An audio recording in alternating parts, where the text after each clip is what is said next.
could catch a quick vibe, and I would like to hear your opinion on it. Okay, yes, sir. No, for sure, for sure. So, no, we are here. It's Caleb Jackson Podcast. You already know the podcast make you laugh, make you cry, and you may ask why. So, Shoot, I love hey, that man, intro. something like that, bro. But hey, I'm here with Dreamer Troy. Dreamer Troy. Yes, sir. Troy Pugh. I'm just a man trying to live a dream, trying to walk this kingly road. Are we all? Aren't we all? You know, man. So yeah, what were we just talking about? You mainly like the audience you want to speak to. Yeah. So I do a little bit of everything. Mm-hmm. My corporation that I run now is called Divine Black Man. Mm-hmm. And I call it a corporation because there are a lot of companies under that I put to open. Surprisingly, which we were just talking about before we started, I have an artist, my management company wasn't supposed to open yet because I wanted to spread my message out a little bit more and have a deeper foundation before I started managing. Mm-hmm. But like I said, fate. I ran into someone who has had a rough road, but you can see them shining. Like I have one of those abilities where like I can like see like auras around people. So like I gravitate to the people that like the auras around, and that's why like I vibe with people so as much as I do. And I dive into a room and I can understand like the metric of the room, the space, the energies. I believe that you gotta put out what you want back, right? Yes. Think worst possible scenario first. Always think worst possible scenario, but things you put out loud, always have them be positive. Even that's not what you believe yourself, because that energy you put out comes back to you, type of thing. But yeah, so Divine Black Man, I wanted to get younger African American men to understand there's another way. Like there's more wisdom out there, and for you to have to get into this workforce and this world, you have to understand what it is that shackles you and understand those shackles. I'm not saying that you need to feel as though you're shackled, but you need to understand that there are things that you have to break around. There are boundaries that you have to overstep. And not knowing those boundaries causes a lot of men in general, or people in general, especially African American people, to get to a wall, and they're not understanding why this wall is there. They're like, I did X, Y, and Z. I have all this hard work. I have all these different accolades and X, but it's not. There's a wall that they're not understanding, like where this wall come from, why is this wall there? But that's because you didn't know your history to understand that there was a wall there. Like you're not the first person that's done what you've done. Yeah, other people that did what you did but got buried and swept under the rug for X, Y, and Z reasons. And I want to be able to like explain those in a way that's understandable and relates to the current day. Because a lot of time we start to hear history and facts, and they just become a jargon of numbers and information. But that doesn't. You gotta adapt to that. You gotta relate that to the people and who you're trying to come across. Especially in the age of information we in right now, because like there's so much outside. I was thinking about this today. I was talking to one of my coworkers, and he said, "Man, everybody has a code they live by." You know what I'm saying? And I thought about it, and I was like, so why do people struggle with a code? Like, you know, why do people struggle with their own code? You know what I'm saying? Because there's so many. I thought about it. There's so many outside codes nowadays, especially with the internet and everything else. With what's like natural to what our natural code is, to then what's like a societal norm or a manufactured or like a not just like on the computer, but like an ideal. You know, that kind of ties into not just like your perception of yourself, but also your perception of the world too. So I'm still what my girlfriend told me last night. Hukage. I'm still what she said yesterday.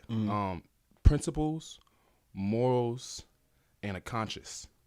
That's why people have such a hard time having a code, because when you don't know your own principles to stand on, how do you make a moral code?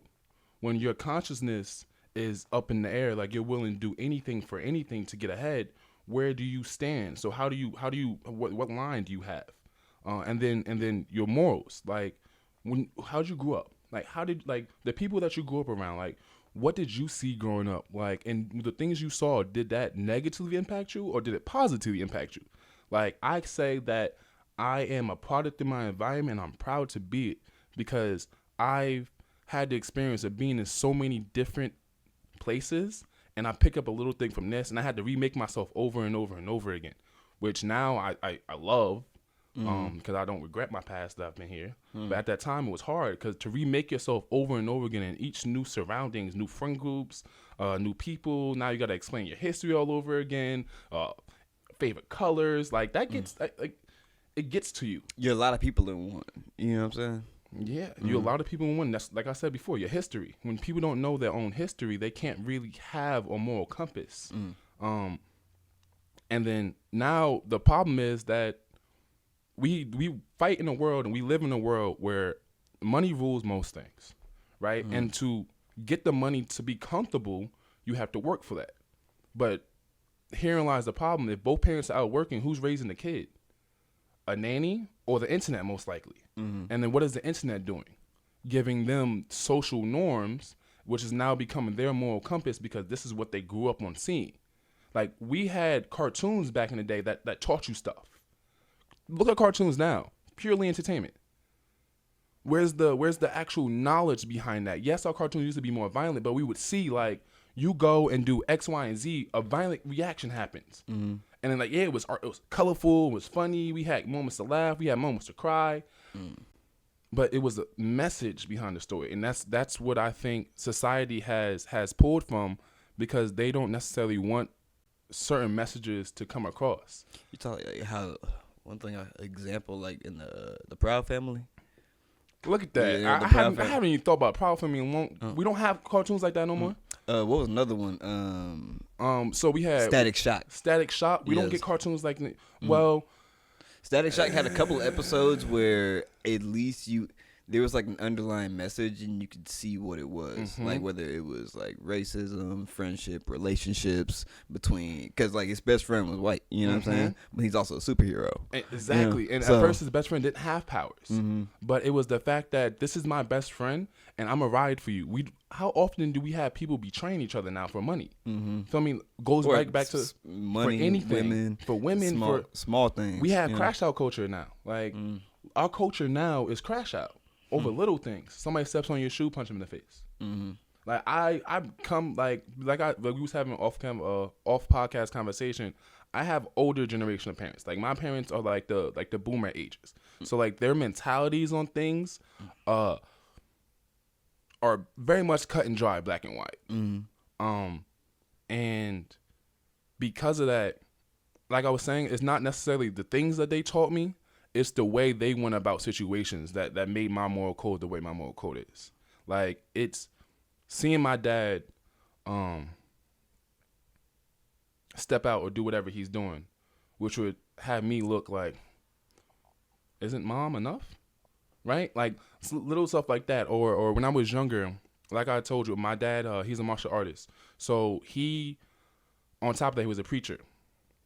So I was raised as a preacher's kid and the sensei's child, which very strict rubrics on what you can say, can do, and can't do. Because all my time is literally in a church or in the dojo. So like, where am I being a kid and having those experiences? Being able to develop what you like and what you don't like. I didn't really have that. So I was a little behind. I had a couple core friends that I have now. My core friends, they stuck with me all the way through. But because of that, it made it harder for me to know how to interact with people because my preconceived notion was going into the scenario, going into whatever I'm in, all right, if a fight breaks out, how do I get out of this fight? Or X, Y, and Z happens, how do I make sure that I'm safe? That was the only thing I could think of because I was raised in martial arts in the church. So like, you're raised on how to like be peaceful and how to defend. And or not only yourself but others too. Yes and no. I didn't. My dad wasn't sitting down talking to me about it. Like I didn't really have. I have older brothers and sisters, but they lived other places. Like my dad is a Rolling Stone, still is actually. Kid, I'm not. We're in high school. We're in middle school. We're in elementary school. Kids are cruel. Like the jokes that you would get. I'm from the East Coast, Jersey, New York, tri-state area. If anyone knows anything about the tri-state area, it is not an easy place to live in. One of my best friends from Philly, so he it is not the easiest place. But yeah, and after that, my mother actually went all around the world playing basketball before it was WNBA. Right, so she's also an athlete. And I played every sport. You about 6'3", 6'4". I'm 6'5". 6'5". Okay, yeah. My mom's 6'3". Okay. Yeah, so like she was tall. She was the first in her family to graduate from college. And the way she did that was playing basketball. So my mom was like, athlete, sports is the way.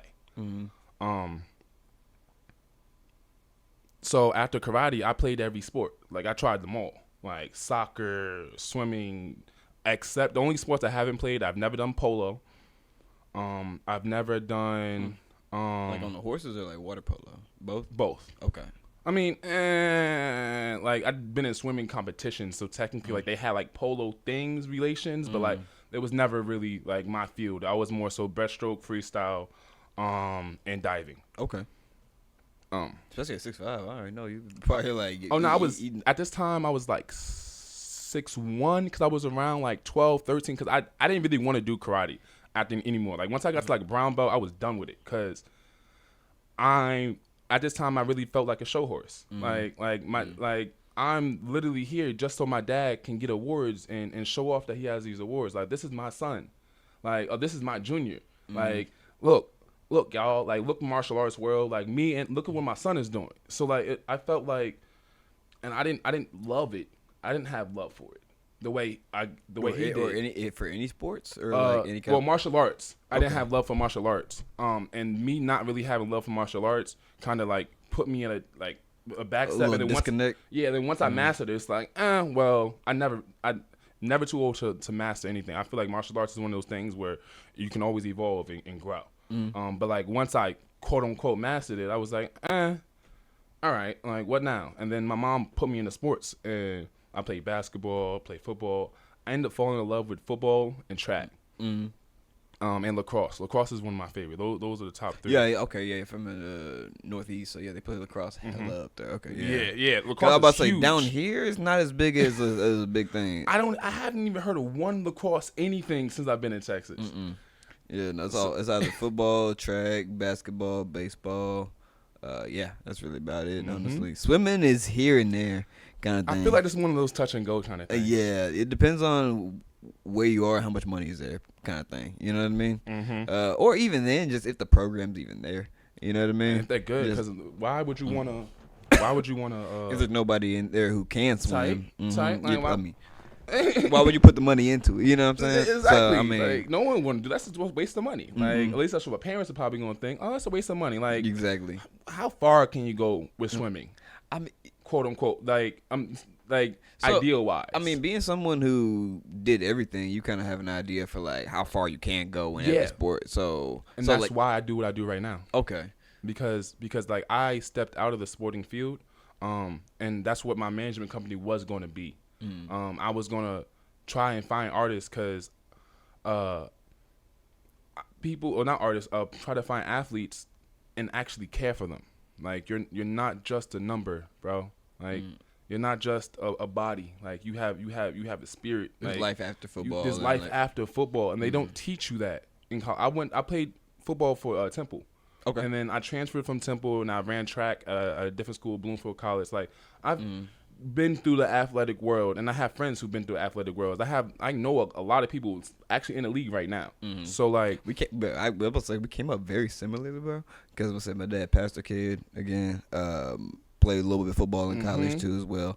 And I got friends who are either in going Canadian football or like a little bit of NFL too. So you know, see, look at that though. Yeah, no, it's very. What we were saying, like, see, like attracts like. Exactly. You know, even if it's like, I only played like 1 year of JUCO. You know what I mean? So even then, it's like I'm not at that. Like, we still got that similarity of like, you know, I know what you're talking about. I don't. It doesn't even go as far as like high athletics and low athletics, because even in high school, you're a number. A lot of high school kids are told to focus on sport to make it to college because this is the only way. Like, again, getting back to, like, why is it that for African-American people, we're taught that our bodies are the only way that we can succeed in life? Like, and where did that come from? And why is that a thing? Little things like that, which now me explaining, like, oh, that came from a group of people or groups of people not really wanting you to step outside of certain sectors. So the way they didn't get you to step outside of certain sectors is highlighting the people that didn't step in these sectors and highlighting those. Oh, look how great they're doing.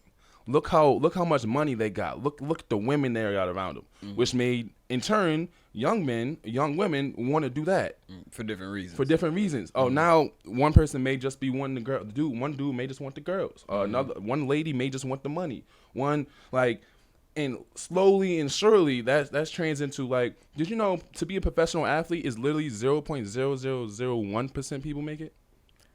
Yeah.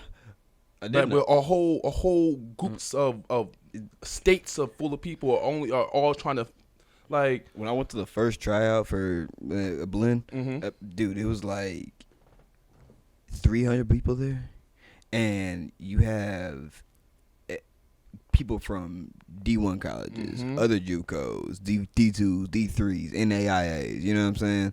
And you're like, oh yeah, no, I'm not the only one who wants to.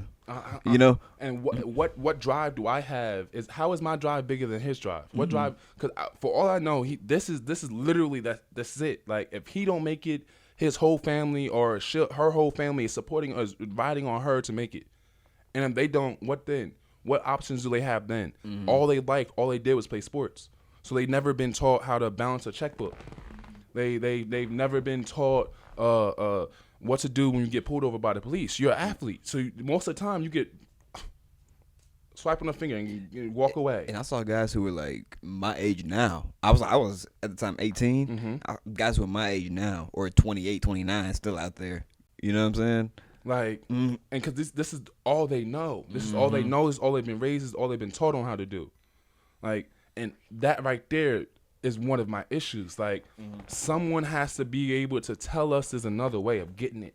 Someone needs to be able to tell us that, like, yeah, you can be a doctor, bro. Like, I was gifted to the point where, like, my mother made me read Three Doctors. If for people who don't know, Three Doctors is a book.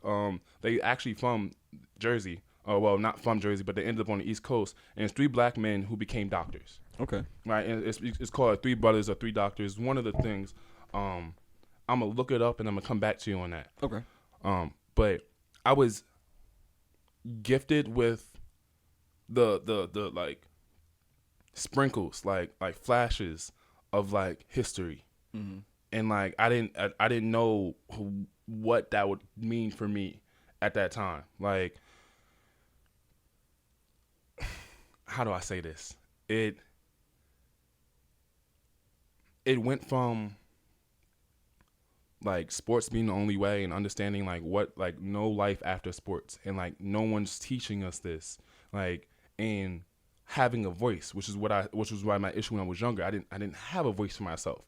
I was just silent and shut down because like I didn't want to overreact and do too much. Like I was a yes man when I was a little boy, and I was raised by my mother and my sister. Like my dad was my sensei and my preacher. That's basically it.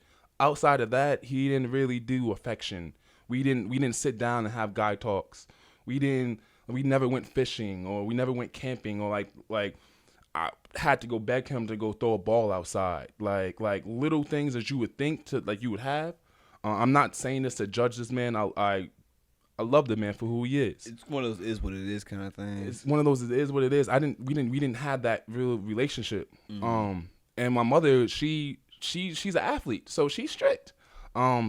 And I was raised by mostly women. Her, my older sister, who's 8 years above me, that was in the house. My dad was around-ish, and then they got separated, got divorced in middle school, and I stayed with my mother. Okay. So and then from then on, it was more so me mostly living around women. Like, my sister would babysit. She'd babysitting 2 girls. Like, I'm there with them.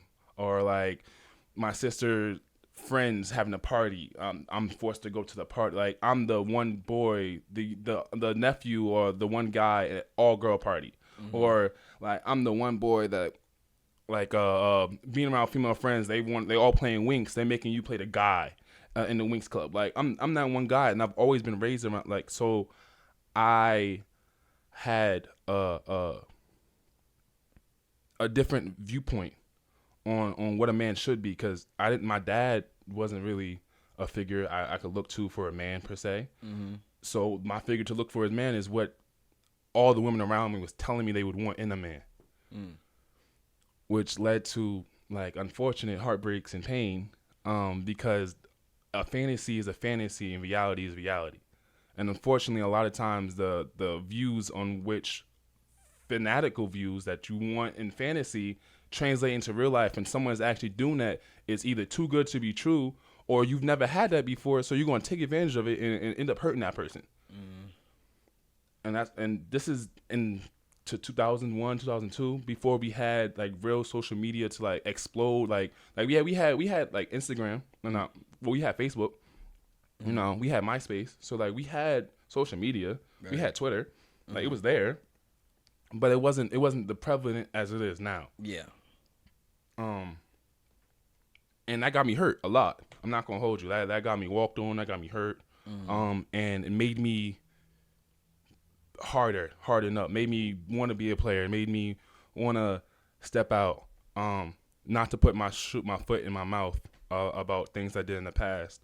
But like you said, your friend from Philly, right? The tri-state area is a little different when it comes to like relationships.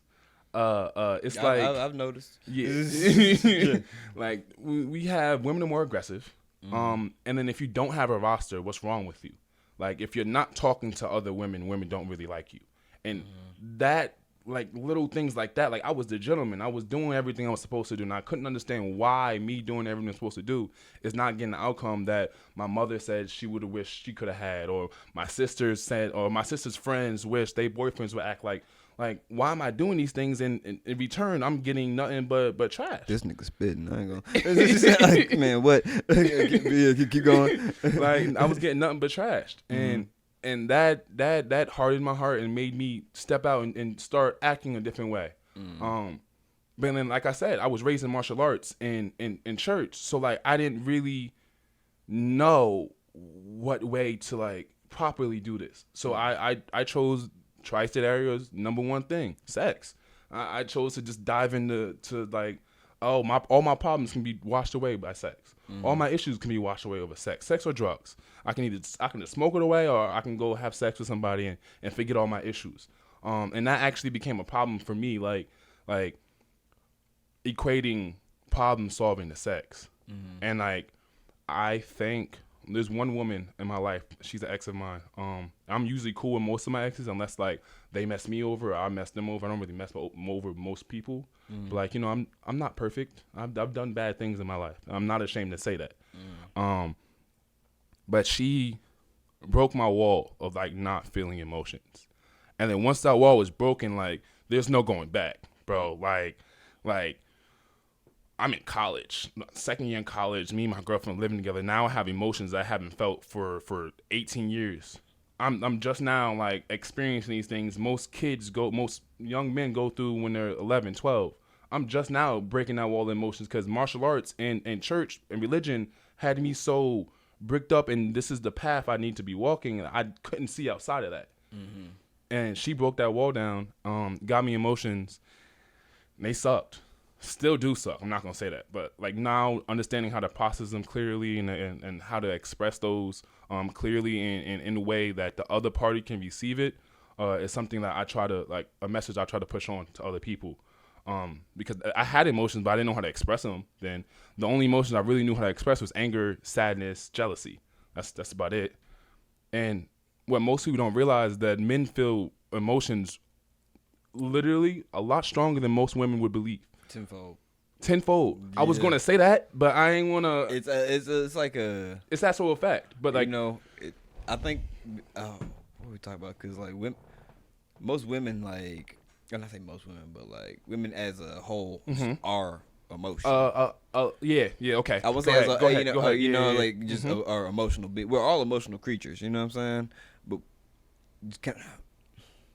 women need their emotions more than we do. Issue wrong. See that right there. What would you say? So I would say that right there is our problem, from like broadening it wise. Okay. It's not that we're both babies, like a baby boy and a baby girl, right? Right. Baby boy and baby girl are both gonna cry when they're hungry, right? Let's fast forward it to like they're 2 now. baby boy, baby girl. They both want to go outside and play in the park. They both fall on the ground and cry, right? But here's where things are different. Baby girl falls on the ground in the park and cries. We walk over, we console her, we wipe her tears, we coddle her, make sure she feels good, and then we bring her away. Oh, let's not do this anymore. It hurts you here. Let's walk away. Little boy, wipe it up. You're a big boy. Be a big boy. Stop crying. Like, which gets us to suppress these emotions because we feel as though we don't have a need for them. But the problem is that we do. Without us actually understanding our emotions and without us living within our emotions, we can't be truly ourselves. That right there is an issue because now the world sees it as men don't really need these emotions. Women are emotional creatures.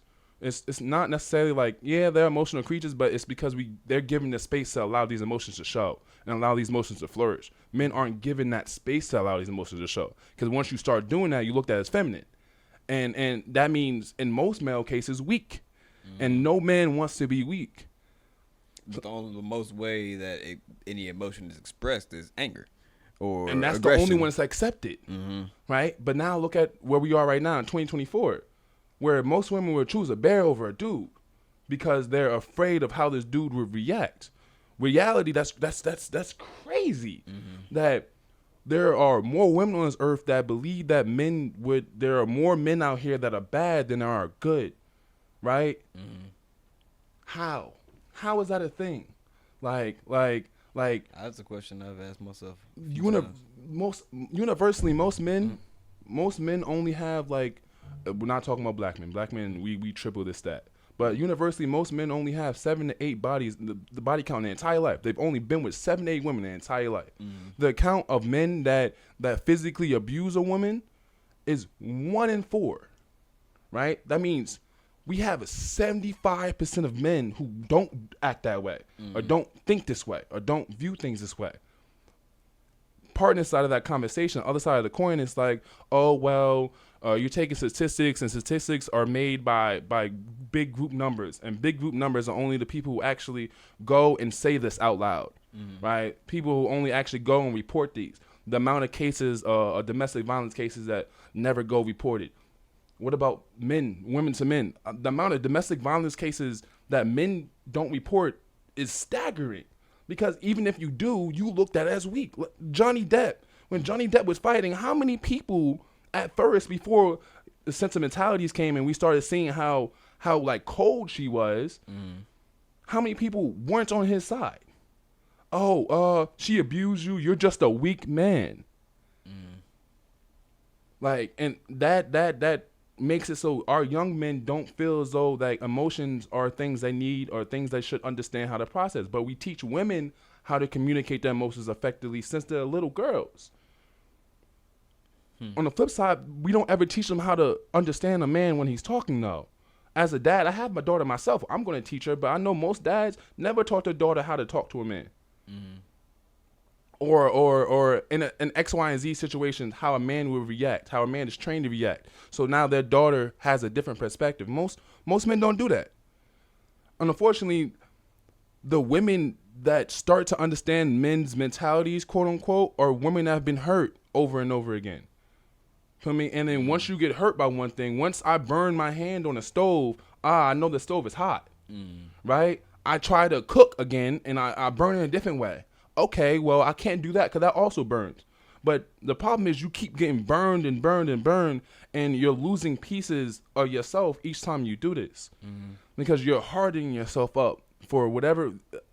I'm not saying this is good or bad, but you're hardening yourself up. And that brings a demerit because now we have more masculine women and more feminine men. Yes. Like, so my dad said in his we're doing youth ministry, right? And he said that before every youth ministry, he wants the kids to stand up and just scream, just let it out, right? He said it's mainly like, what ages? Like 14, 15, 16. And he said he wants you to scream, just let it out, right? He said the girls, they just let it out. He said the guys didn't even make a peep. Yeah, because you scream. Why are you screaming? Your life is not that hard. You're a guy. You have like. And my dad. One thing my dad hates is bad body language. Oh, And whoa. so he said the guys. He said, man, he just stands like boo boo. You know what I'm saying? You know, and it's like I hate that. You know, like shoulder slump. You know, he's like wouldn't even like raise his chest up to make a sound. You know what I'm saying? You know how long it taught me to walk on my chin up again, like chest out, shoulders back, and be proud of who I am. You gotta train yourself for it. It's a training thing. It's a training thing because our school systems don't teach African American men to stand tall and be proud because they bury the accomplishments that most African American men happen or African Americans in general. We get a month out of the year, right? And in that month out of the year, they usually talk about slavery and in Nat Turner Rebellion, which was a rebellion that lost, right? Right. Then they go and talk about how Abraham Lincoln is such a great president because he freed slaves. All these things tie together. Like, Abraham Lincoln, yes, did he free slaves? Technically, yes. But freed slaves and then made it illegal for those freed slaves to have knowledge, right? It's illegal to know how to read and write, but then made a law that you have to know how to read and write to vote. Like the Great Manifest Destiny that they had, right? Do you know that the Great Manifest Destiny, they were literally giving out farmland as they was going and conquering these uncivilized people? They were giving out farmland to people, colonizers that came down. They was getting farmland to them. So, and their future generations still have that land in their name. So when they say like, oh, just pull yourself up by your bootstraps, everybody else did it. You have Asians that came in the country that did it. You have Hispanics that came in the country. They're doing it. Why can't you? You were born here. It's not meant for you to make it out though.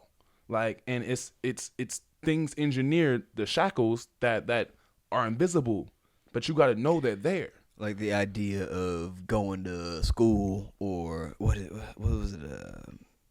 It was an old Kevin Samuels clip that came up the other day on YouTube, and it said, he said, why? It said, black men aren't allowed to change. We're not. You know, he said, because you got to keep it real. You know what I mean?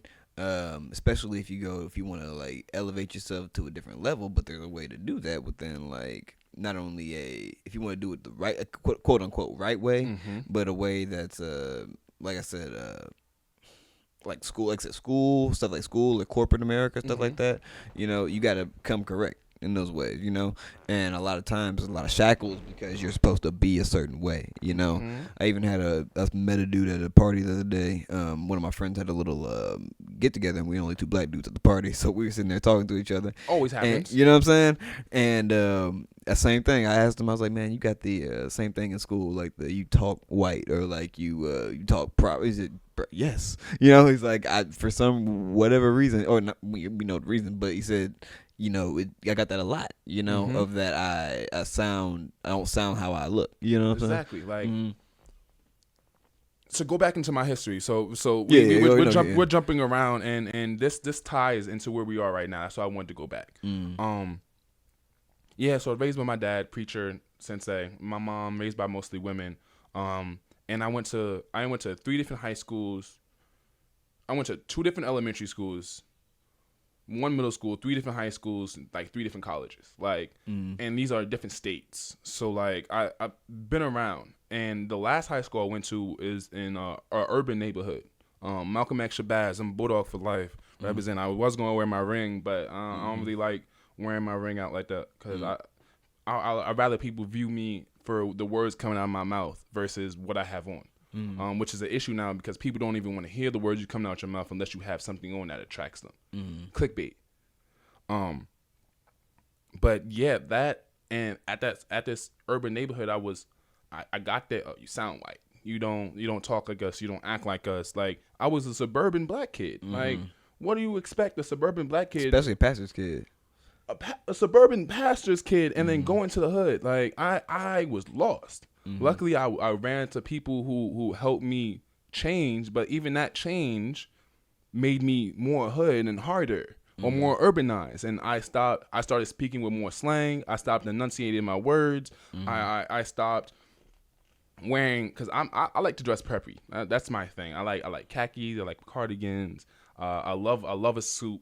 Like, I love feeling that way. seeing men dressed like that is something that I also love because I'm a firm believer. You look good, you feel good. Feel me? So if I look like I should be doing this, I feel like I should be doing this. I got to convince myself first before I can convince anybody else. Because if I don't believe in myself, who does? Who will? Exactly. Right? That's why most people give up on their dreams because they don't believe in themselves. I mean, like, if you really think about it, like, everybody had a dream one point in time, but the people who now are cogs in the wheel gave up on their dream because they didn't believe they could make it. It doesn't matter what other people said. You yourself didn't believe you could make it. But the urban place, the school, Malcolm X Shabazz High School, literally called Malcolm X Shabazz High School, was the place that Malcolm X gave his last speech before his unfortunate passing. And they renamed it from Southside High to Malcolm X Shabazz High School because of that. I was gifted with the African American Histories class, and that was, man, in high school, man, lucky. I didn't get that in the urban high school, which, by the way, education wise, had way more. Like, I was learning stuff at my last high school that I learned my freshman year, my first high school in the suburbs. So, like, education wise, it wasn't maybe not all the way there, but I got African American histories, and I said lucky. That's a blessing. It is lucky because we don't get that. We don't get somebody, and it was actually a Puerto Rican dude who still had a rat's tail. And if any you know about anything about Puerto Rican men, like, a rat's tail is like, you got to be like an old fashioned Puerto Rican dude to have a rat's. Not even old fashioned Puerto Rican dude, old fashioned in general. Black Mafia family. If you ever watched BMF, they have rat's tails or had them before they cut them off.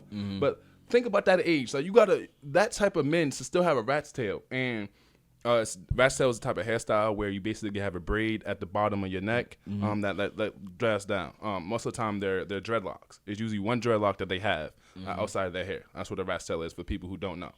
Man, while I cut my locks off, I left one just to see what it looked like. I was like, man, you know, just to see. You know, I was like, oh, yeah, I'm never cutting these off. Nah, you got what? Someone gonna have to fight me, man. I see going back to like how I was raised. My dad, he's like, you know, he said your locks are cool. He said, but they're not you. You know? Oh yeah, no, my mom hates them. My family, all of my family hated them. Like, when I was growing them, oh, you need to cut those off. You don't look good like that. You just want to be so hood. You just want to be. No, locks are my heritage. Like what people don't realize that back in the day, a long time ago, before we really had written forms of communication, stories were told by beats, by knots in a chord. And that's how stories was translated and passed down from generation to generation. It wasn't necessarily words that need to have been said. It was the meaning and the story and the people behind it, right? That's what locks represent. Your hair, the length of your hair represents the trials and tribulations you've been through, the things you go through. That's why people who have you've been growing your hair for how long? Oh, 8-9 years. That's a long time. Imagine all the experiences you went through in these 8-9 years. A lot. Imagine all the time people judge you because of your hair in these 8-9, like, judge you for how you are. Like, man, yeah, I was given the African American Histories class, and it was at that point when I got to African American History class. This is my beginning of my junior year, end of my sophomore year, like, going to this school. I got to their school, like, technically end of my sophomore year, but it was like a week or something in school, like, but my junior year at the school. And it was then that, like, I don't know, I guess I've always had a calling, and I just didn't realize it myself. At first, I used to hate it, actually. I always get thrown in front of cameras, like, always, like, made to speak.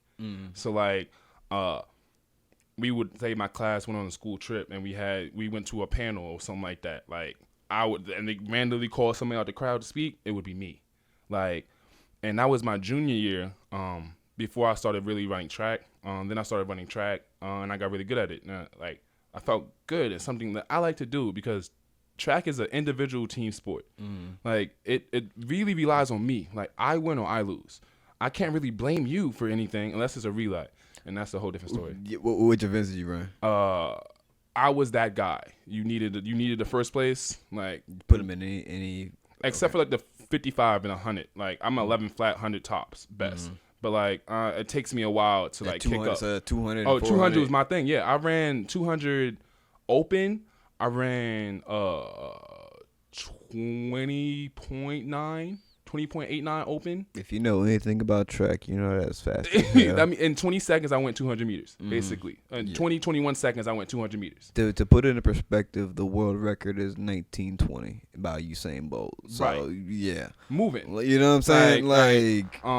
So for that's 20.9 is elite 20.9 or 21.34, like around those, because I'm not about to. Just know this man is in a pretty distinct class of speed. Like that's what I'm saying. I ran track for 2 years, and going into my second year running track, I was one of the top 5 fastest people in the state of New Jersey. Mm-hmm.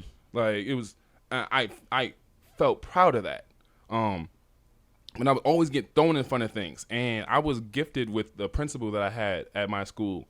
And this is when I really started getting into like why I am the person I am now. Like we had an organization. I'm a part of 2 organizations. Well, yeah, I'm a part of 2. One of them, the My Brother's Keeper organization, President Obama started when he was in office.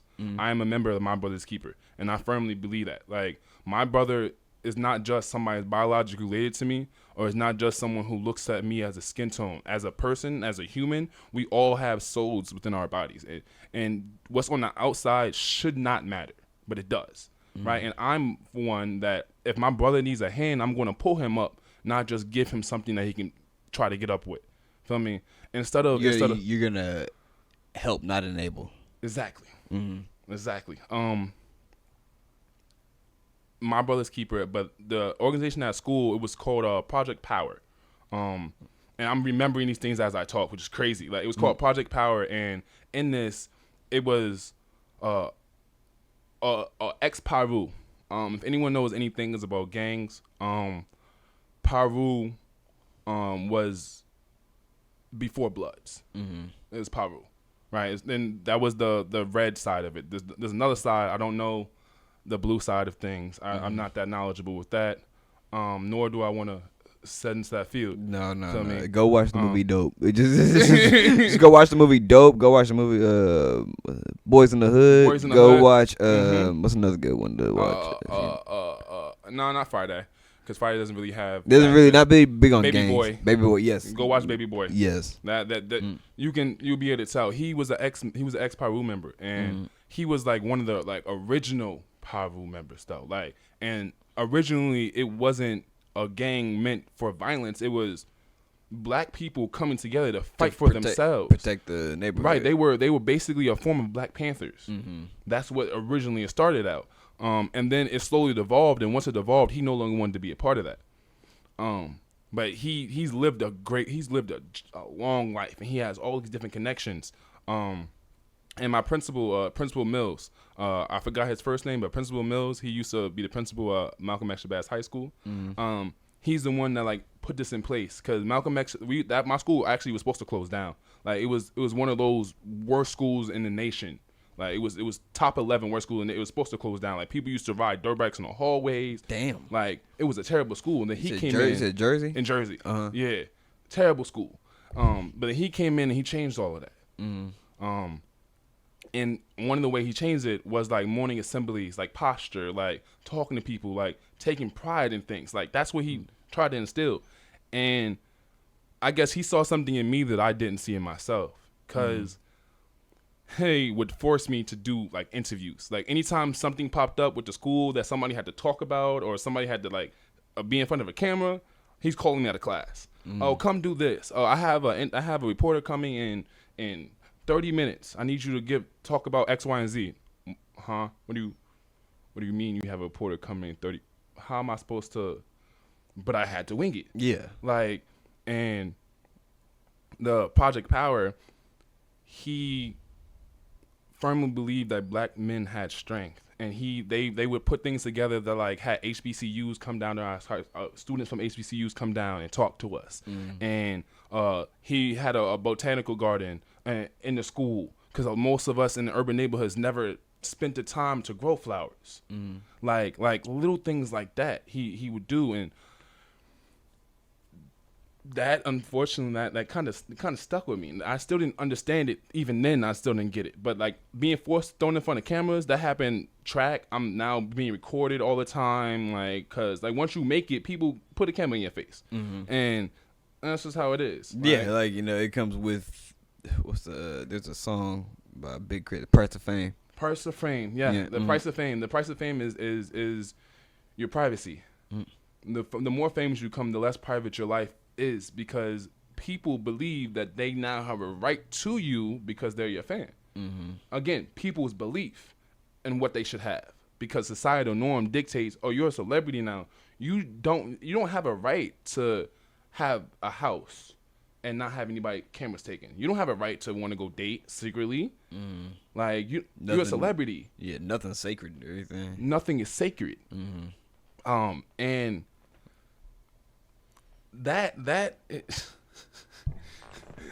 nothing is sacred, and because of that, it transitioned into like me being at least comfortable enough to like speak in front of a camera, and which came from me not knowing anything, not even can be able to communicate regularly with people, to now I'm always getting thrown in front of cameras. And then conversations around me started to shift.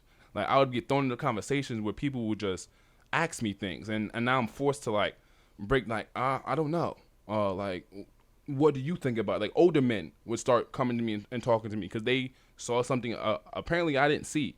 Man, when stuff like that happens, you just kind of like it catches you off guard, but then also you just gotta breathe. You breathe and just think. That's it. Just breathe, and that was one of the main things that I was taught. Like, take like 3 seconds, take 30 seconds. Mr. Edgar was somebody that I work with right now. I work A&M security for like events and stuff like that. One of the security guards, his name is Edgar. I don't know his last name, but he's 80 something, almost 90 years old. He actually picked cotton himself as a kid, and now owns the plantation that his family picked cotton on. And I asked him for advice. He said, take a minute, take 30 seconds and just think before you do this action. Think before you walk into this room.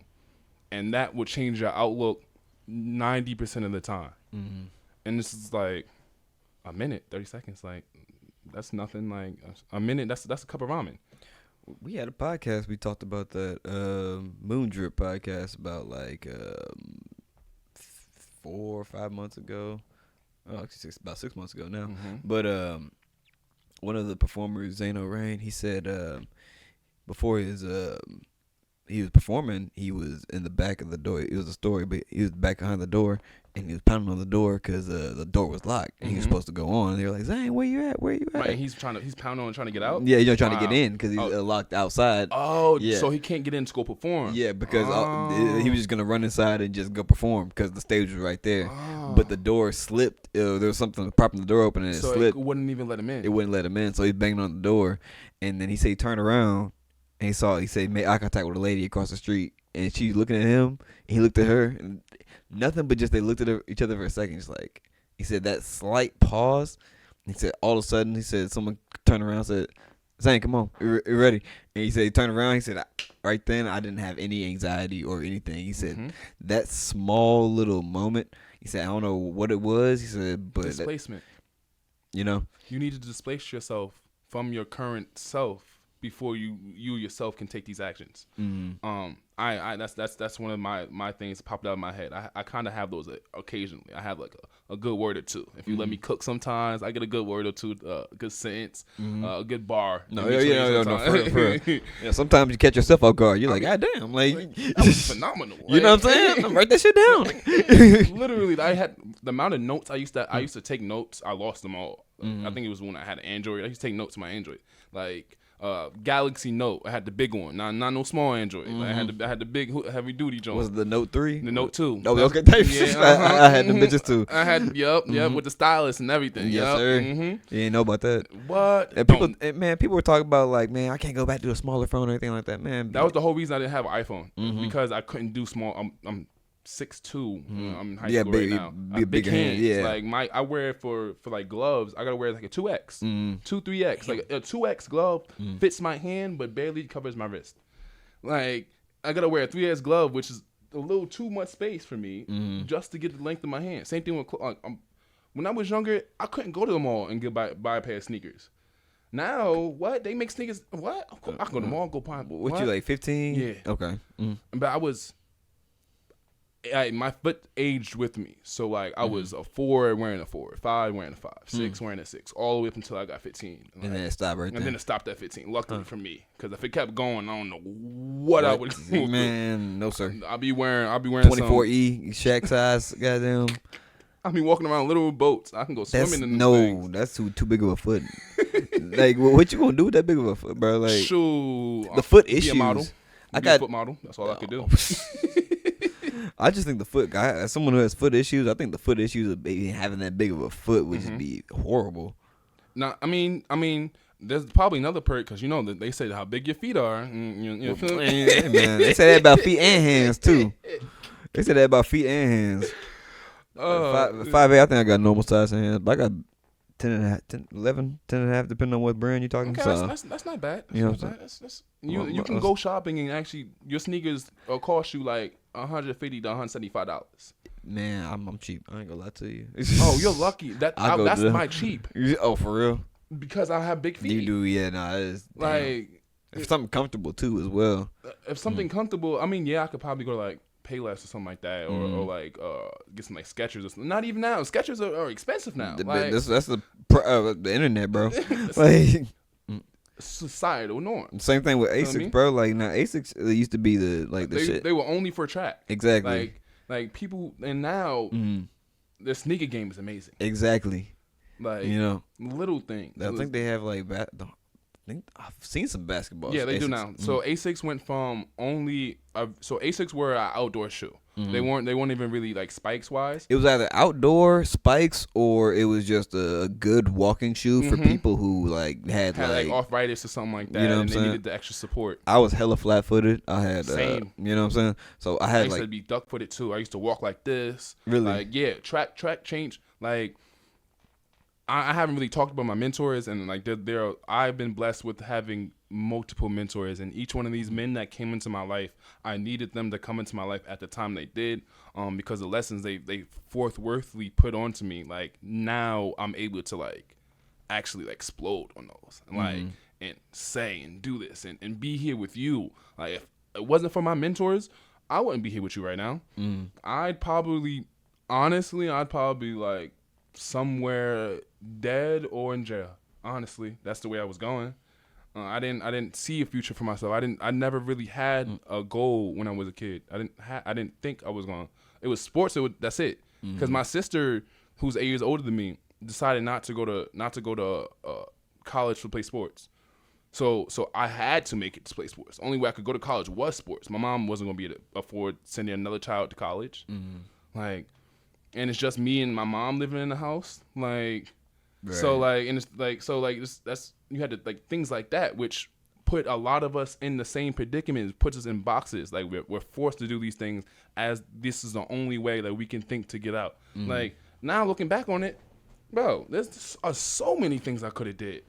So I could have went and got a part-time job throwing out newspapers, or like little things. There's so many things I could have saved up little by little and had enough for whatever. Like there's something. There's somebody I used to talk to at the coffee shop a long time ago when I was coming up as like 19, 20 in college and stuff like that. Older guy, he does computer IT and stuff like that. He's on like 5 businesses through his time.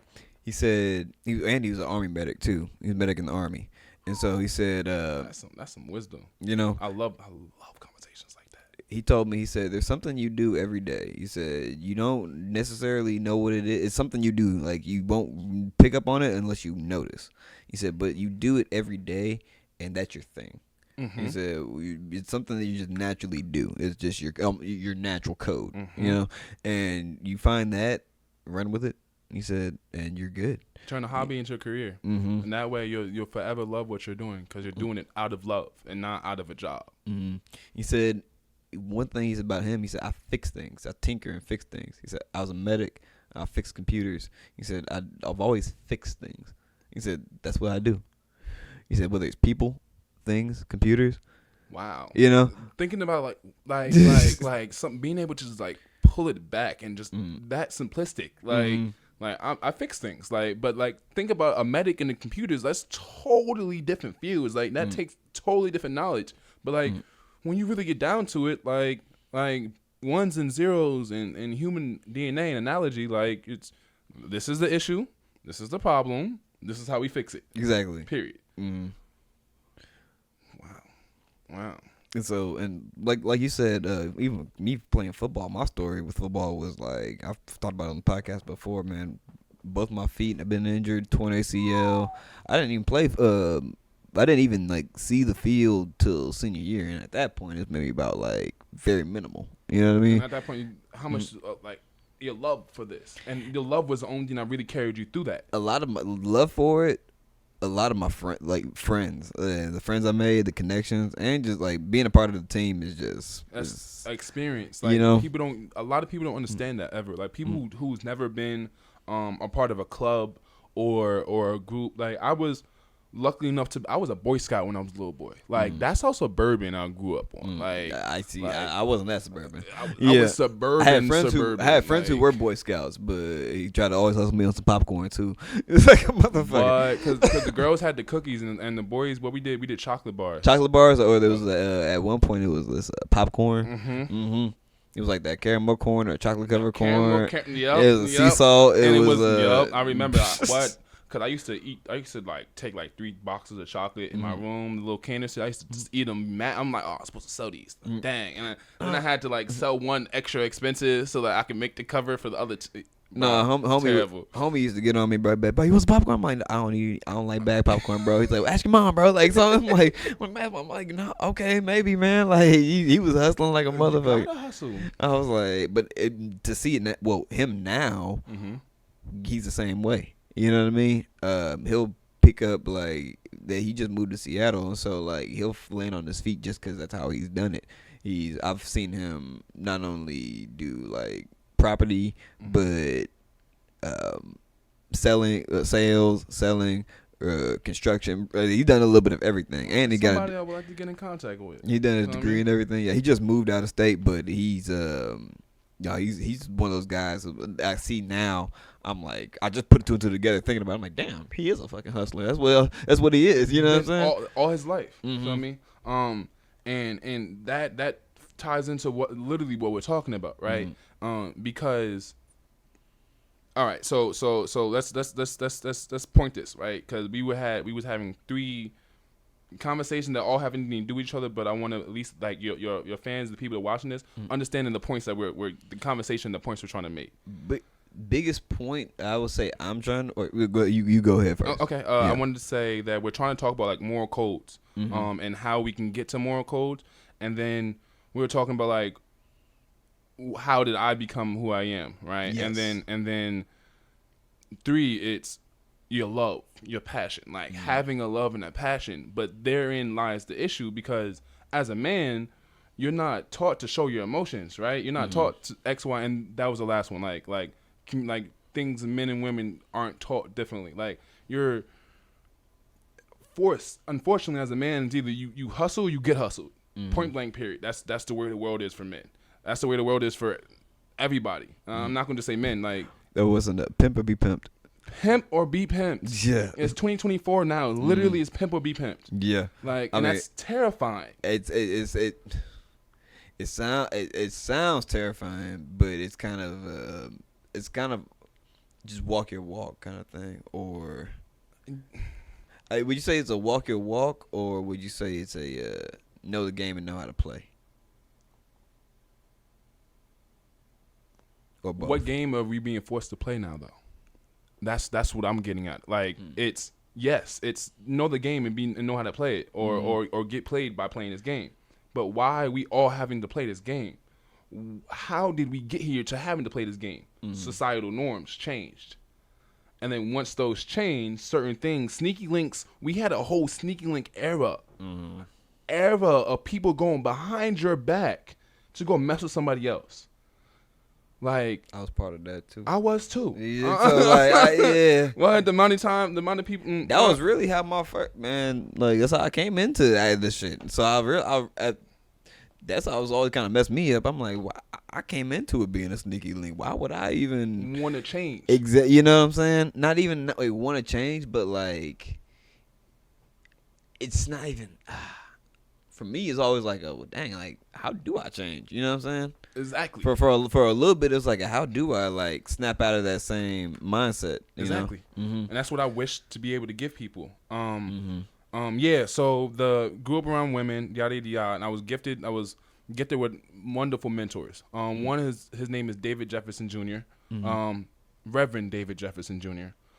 He's one of my pastors, one of my preachers, one of my mentors as well. And he's the one that got me into My Brother's Keeper, and still to this day keeps up with me and talks to me. It was my football coach. I call him my dad. Like, I'm so close, and I call him dad. To this day, I'll pick up the phone, call him, like, yo, dad, X, Y, and Z. His name is Damon Harrison. And he took me from tripping over my own 2 feet on the field to going D1.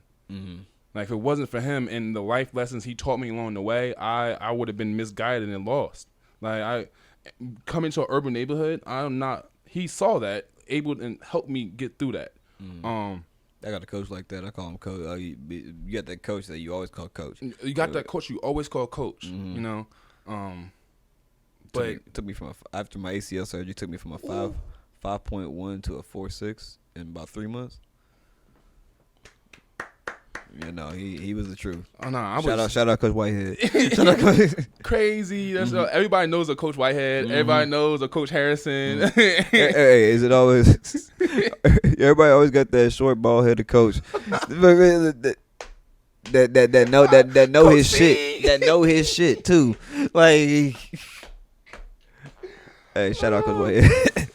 Oh man, yo, yeah, definitely. That's hilarious. And like, but like, we get wisdom from these men. Like, these men, unfortunately, we got this wisdom because of a sport. Outside of my pastor, that's church. But that's a whole different conversation I want to have. That like black churches do a lot more harm than good. If let's be real about it.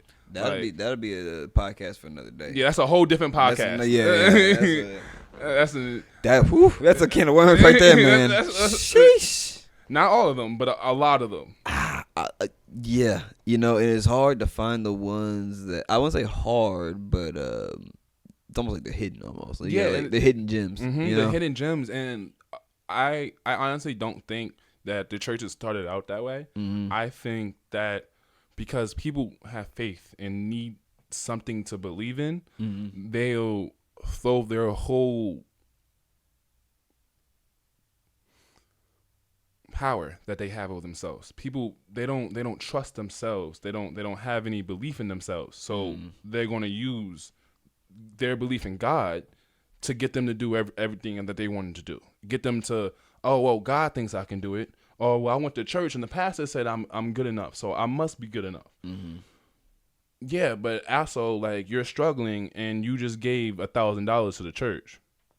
Like, yes, you need to keep the church lights on, but like, the church is giving, are they doubling down and giving back money to the community? Like, are they buying food for the homeless? Like, what is that? Like, a church don't, like, if we have 1,000 members, let's not get this. Whole different podcast. That's a whole different podcast. I'll say one thing with that. It was Sauce Walker had a line. He said, "I only seen the pastors and the hustlers drive Benz." I was like, see, I only seen the and unfortunately, a lot of it comes from you not listening to somebody who's not driving a Benz. Exactly. So like, it's unfortunately they're having to do this because to try to get to the community, like get them to reach. That's we'll have to bookmark that. That topic right there. 'Cause that's one that's gonna be. But yeah, that going to college afterwards, like I was lost. Honestly, I can honestly say that, like, I didn't even think of like starting this business. During the whole BLM thing, like, I got called a coward by a lot of people who know me. Because I've always been in front of camera already, and I already have a voice, and I already know what I want to say, and I've already been on like places fighting for African American rights. But like little things, feel me? But like these are just conversations in like in groups or in rooms. But they know it, and they know I have a voice, and they blame me for not coming out and saying anything during this movement. But I was more afraid for my family than me. Only reason I didn't, because I was seeing what was happening to the people, the protesters that's really saying something, that's really making a difference with their voices. Their families are getting attacked. Things are going wrong with like housing, like other issues come and attack that because they're doing something. I was afraid for my family. I didn't care for myself. You got residual effects for people in your life. And I saw that, and I couldn't let me doing something that I think is right affect my entire family because I think I'm doing the right thing, right? But that was the issue. I should have done it because my heart was telling me to do it. Like I would go to the rallies, and the people up there speaking at the rallies knew me and asked me to come up and say something. I would just be hiding in the back, like I wouldn't even. And it took me having a daughter and the unfortunate situation that I did with her mother, which drove me to abstinency. So I just swore for women in general. I couldn't do it anymore. I didn't have it in me to love, to care. I couldn't see my daughter. I was going through issues like seeing my daughter, and it would go like months in between like seeing my daughter, or like it started. I was like days, then it went to weeks, then yada yada yada. This is not saying to bash her. I believe she's doing what she believes is the best for her and our daughter. And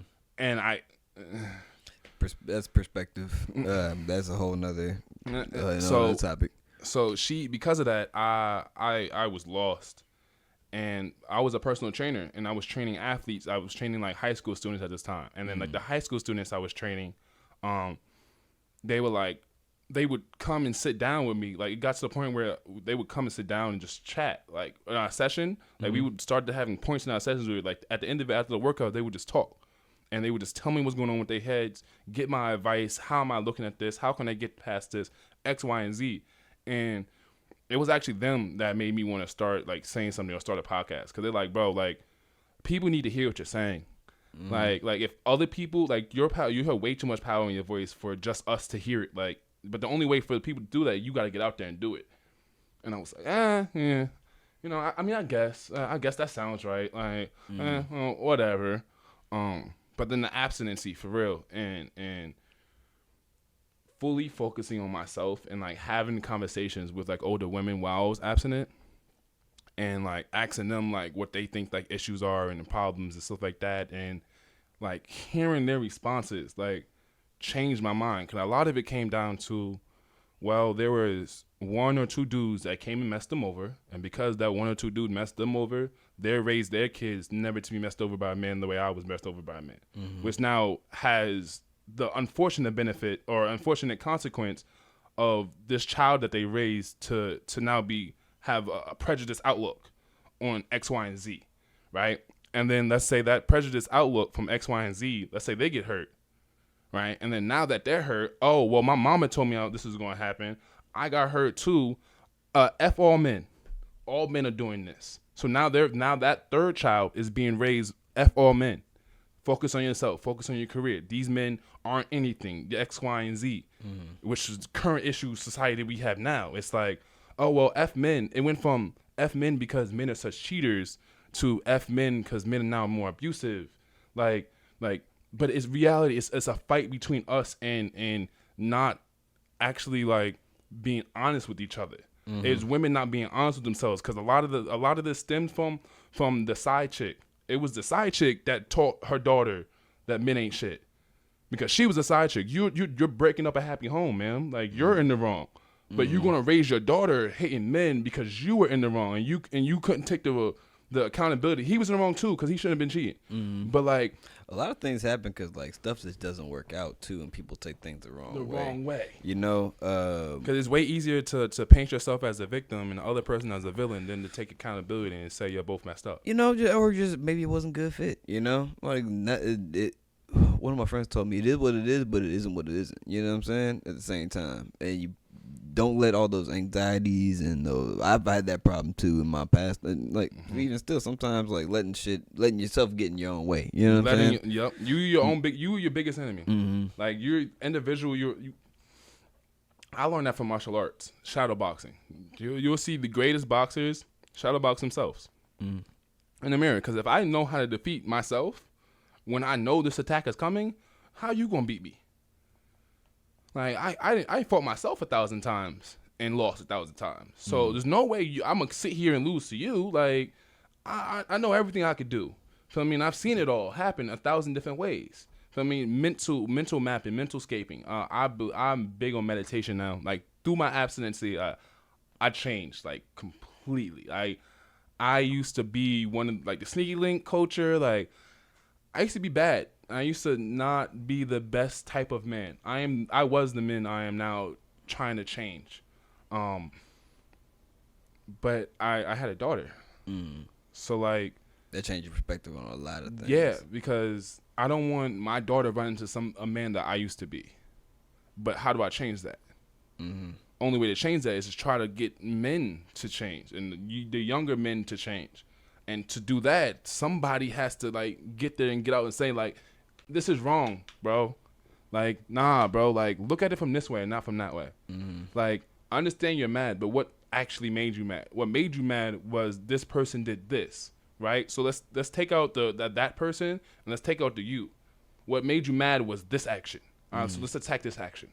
Like having those conversations with younger men to get them to that's how you progress and express your emotions. That's how you get through your emotions. That's how you process your emotions. You take the actual core issue of whatever the problem was, break that down to a core issue or a core fact, and then deal with that fact. Not the other person, not the other party. Even if this is an action the other party took, it's you're mad at the other party because they made this action. Like so, it's the action itself that's what's wrong. So now your morals, your principles need to be on that action. Now you know what boundaries to set up because this action is what pisses you off, or this action is what made you mad. Not that person, because it's not them. It's never really them. It's what that person did, or a lot of time they don't even realize how bad it was because to them they don't see it the same way you see it. So I mean, perspective, morals, principles, codes, like, codes. How do you get that when you don't even sit here and process for yourself? Like most people have never sat down and tried to deconstruct their brain. What makes you spark? What at your center of your being? What makes you spark? Man, me personally? Yeah, I mean, yeah, you personally, but I was saying it in general. But yeah, you personally. Talking to people. Honestly, talking to people and just getting perspective, whether or not it's talking about whatever, you know, that's just what you talk about anything, shoot shit about anything, you know. I'm here to I love shooting it because you know you never know. Like that's how you get knowledge. Like exactly. I forgot one. This is a really amazing man. Also I did like watch a lot of Andrew Tate's podcast and like Kevin Samuels when I was abstinent. And realizing that a lot of the points he's making are good points, but the way he's phrasing these points is trash. It's terrible. So but he does that purposely to get people's attention. Exactly. You know, with Kevin Samuels, I watch a lot of what he used to say to young men. Me too. You know, because he was way 10 times worse. You know what I'm saying? Like, because the way men talk to men, and that right there is an issue. Because women hear men talk to men this way and think that I'm supposed to talk to you this way. Nah, shorty. Nah, sweetheart. I already got to deal with this man bashing me down. Why do I want you to bash me down too? Like, I was having a conversation with a group of young women, I think this past weekend, right? And what do you think the issue, I phrased the question the wrong way. The question should have been, how do you believe that we could fix the issue that currently surrounds black men and black women? But I didn't phrase it that way. The original question was like, what do you think the issue is with black women and black women right now, right? And it boils down to right now, because we have more masculine women, they have a belief that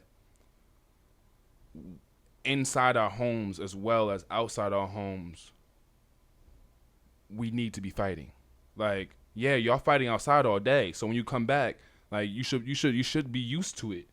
Like you should be okay with being intellectually challenged in the house. No, don't. You should be okay with having these conversations in the house, because like you deal with it all the time. So why not deal with it at home? Like, oh, or you just not strong enough. This is where we get into the bashing, right? The weakness. You're not a man. Yeah. Are you not man enough to be able to have these conversations with me at home? And I'm like, I broke it down to him. I was like, it's not that. Like yeah, chasing and having those conversations, that's fun while the chase. Like, if we're trying to get together, I want you to intellectually like iron sharpen iron. Like, I want to go through these activities where you challenge me and I challenge you. We make each other better during the chase.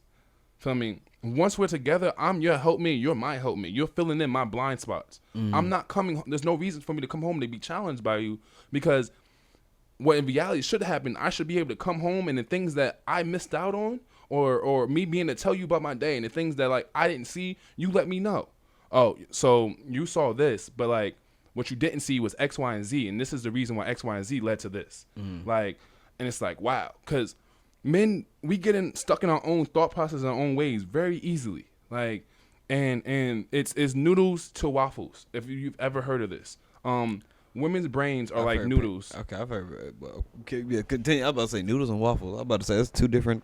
Okay. Yeah, women's brains are like noodles, and men's brains are like waffles. We have, you know how waffle have the boxes? Yeah. Yeah, we have our box, and then we move on to our next box. And then we move on to our next box. And then we move on to our next box. And all four of those boxes, they may be the same like topic, but those are four separate situations for us. But they're all on the same waffle. All on the same waffle. Like, our whole brain is just one waffle. Like, we have all these different thoughts, but they're different thoughts. Feel like me? Bing, bing, bing, bing, bing, bing, bing, bing, bing, bing. Literally. While with women, it's more so each bowl of each pasta is an individual thing. It's not. It's one piece. This whole bowl, it's a bowl full of pasta, and it looks like it's multiple pieces of pasta in this bowl, but it's not. It's one piece of pasta that just happens to be in a circle, spent around each other. Now it looks like it's a whole bowl of pasta. I ain't never heard of this one, but I like it. Yeah, cause women connect point A to point Z. It's all connected. A, B, Z, or whichever. It's all connected. From A to Z is connected, like the alphabet. Feel me? For women. For dudes, I see what you're saying. A is A, B is B, C is C. And it's like, how is that possible? And this is the argument where it breaks down to, because women, it's how is A, B, B, and C, C when they're all the alphabet? And as a man, it's like, well, yeah, but A is A, B is B, and C is C. Logic. Yes. Logic versus emotion. The big picture. Big picture. And that's where the issue comes in, because we be trying to, a lot of men get stuck on like our segments, our A's, our B's, our C's, and most of the argument the women is saying is it's bro, like, let's have a random topic like you work in the corporate world, right? Let's say you work in the corporate world and there was a promotion, right, for your job, and you were supposed to get the promotion, but you didn't get it. Somebody else got it, right? And you come home and you tell your wife this. Oh, babe, she's known about this promotion. Y'all been working on it. She knows you've been looking forward to it, right?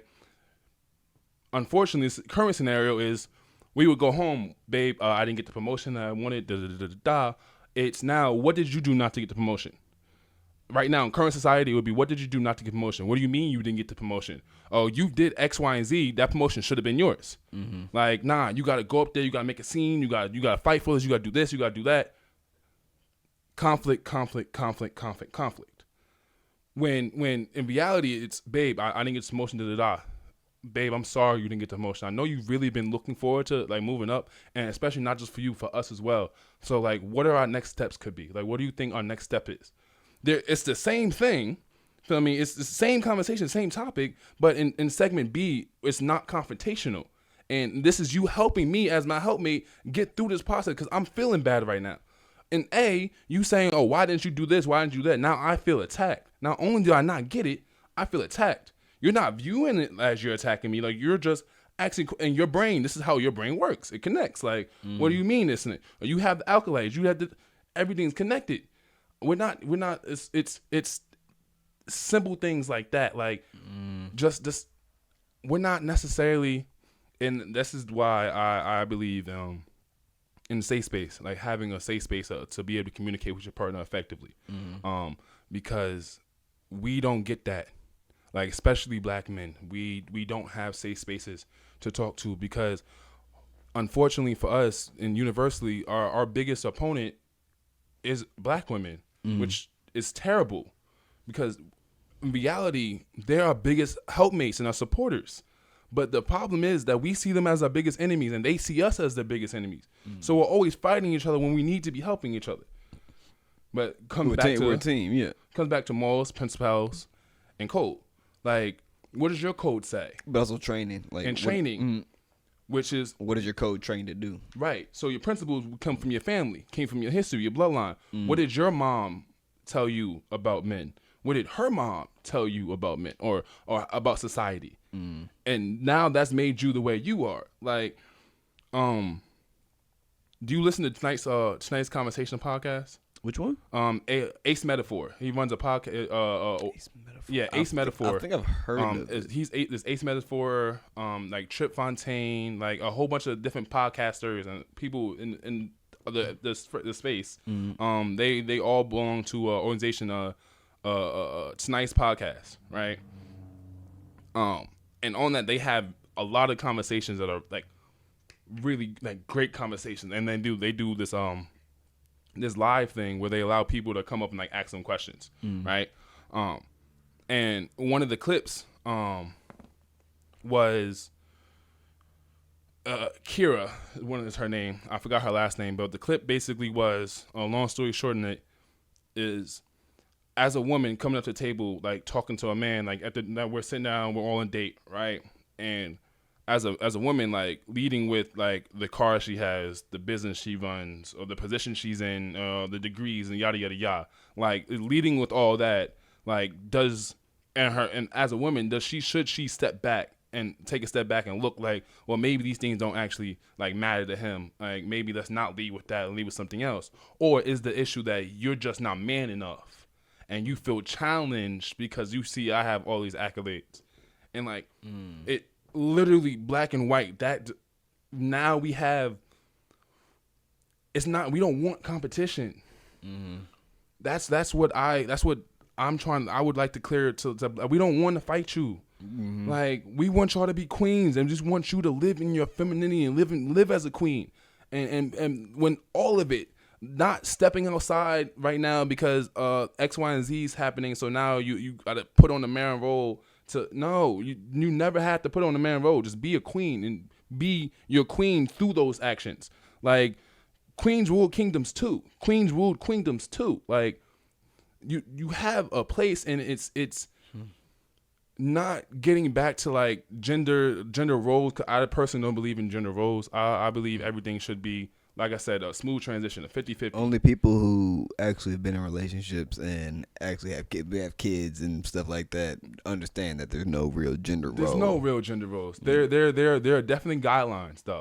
And these guidelines are strict because like my current girlfriend now, like after I broke my abstinency, like I didn't think I was gonna break my abstinency. Honestly, I moved down to Texas. The whole reason I'm in Texas now is because the mother of my daughter up and moved to Texas, and I didn't be able to see your daughter. Yeah. So then we went to court, and then I won the court case. So like I was flying her back and forth every other month, but no school was going to accept a kid missing school every other month. So like I had decisions to make. Either I became a summer dad, or a holiday dad, or like I tried to figure something out. So I up and moved to Texas, and here I am. That's why I'm here, right?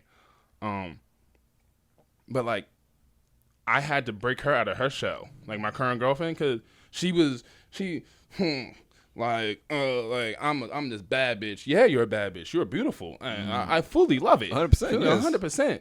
But why are you opening your own door? You should never have to open your own door. Like little things, like when we go out to eat, like you should, like I as the man should be sitting and looking at the doors. Like little things that like slowly, not saying that like gender roles, but like certain things I don't want you having to do. And it's I think the biggest challenge is that it's a let go of power. And I feel like for the first time ever, we have more women that feel as though they actually have power now. And power is a very deceiving thing, and we're all human, which means that we're all susceptible to the 7 sins, as well as I forgot the word for the other side of it, because there's 7 sins, but the seven virtues. So we're all susceptible to the 7 sins and 7 virtues.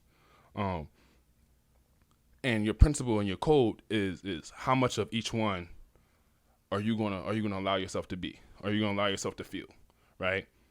If I went on the street and asked 10 people what the 7 deadly sins were, they probably couldn't tell me.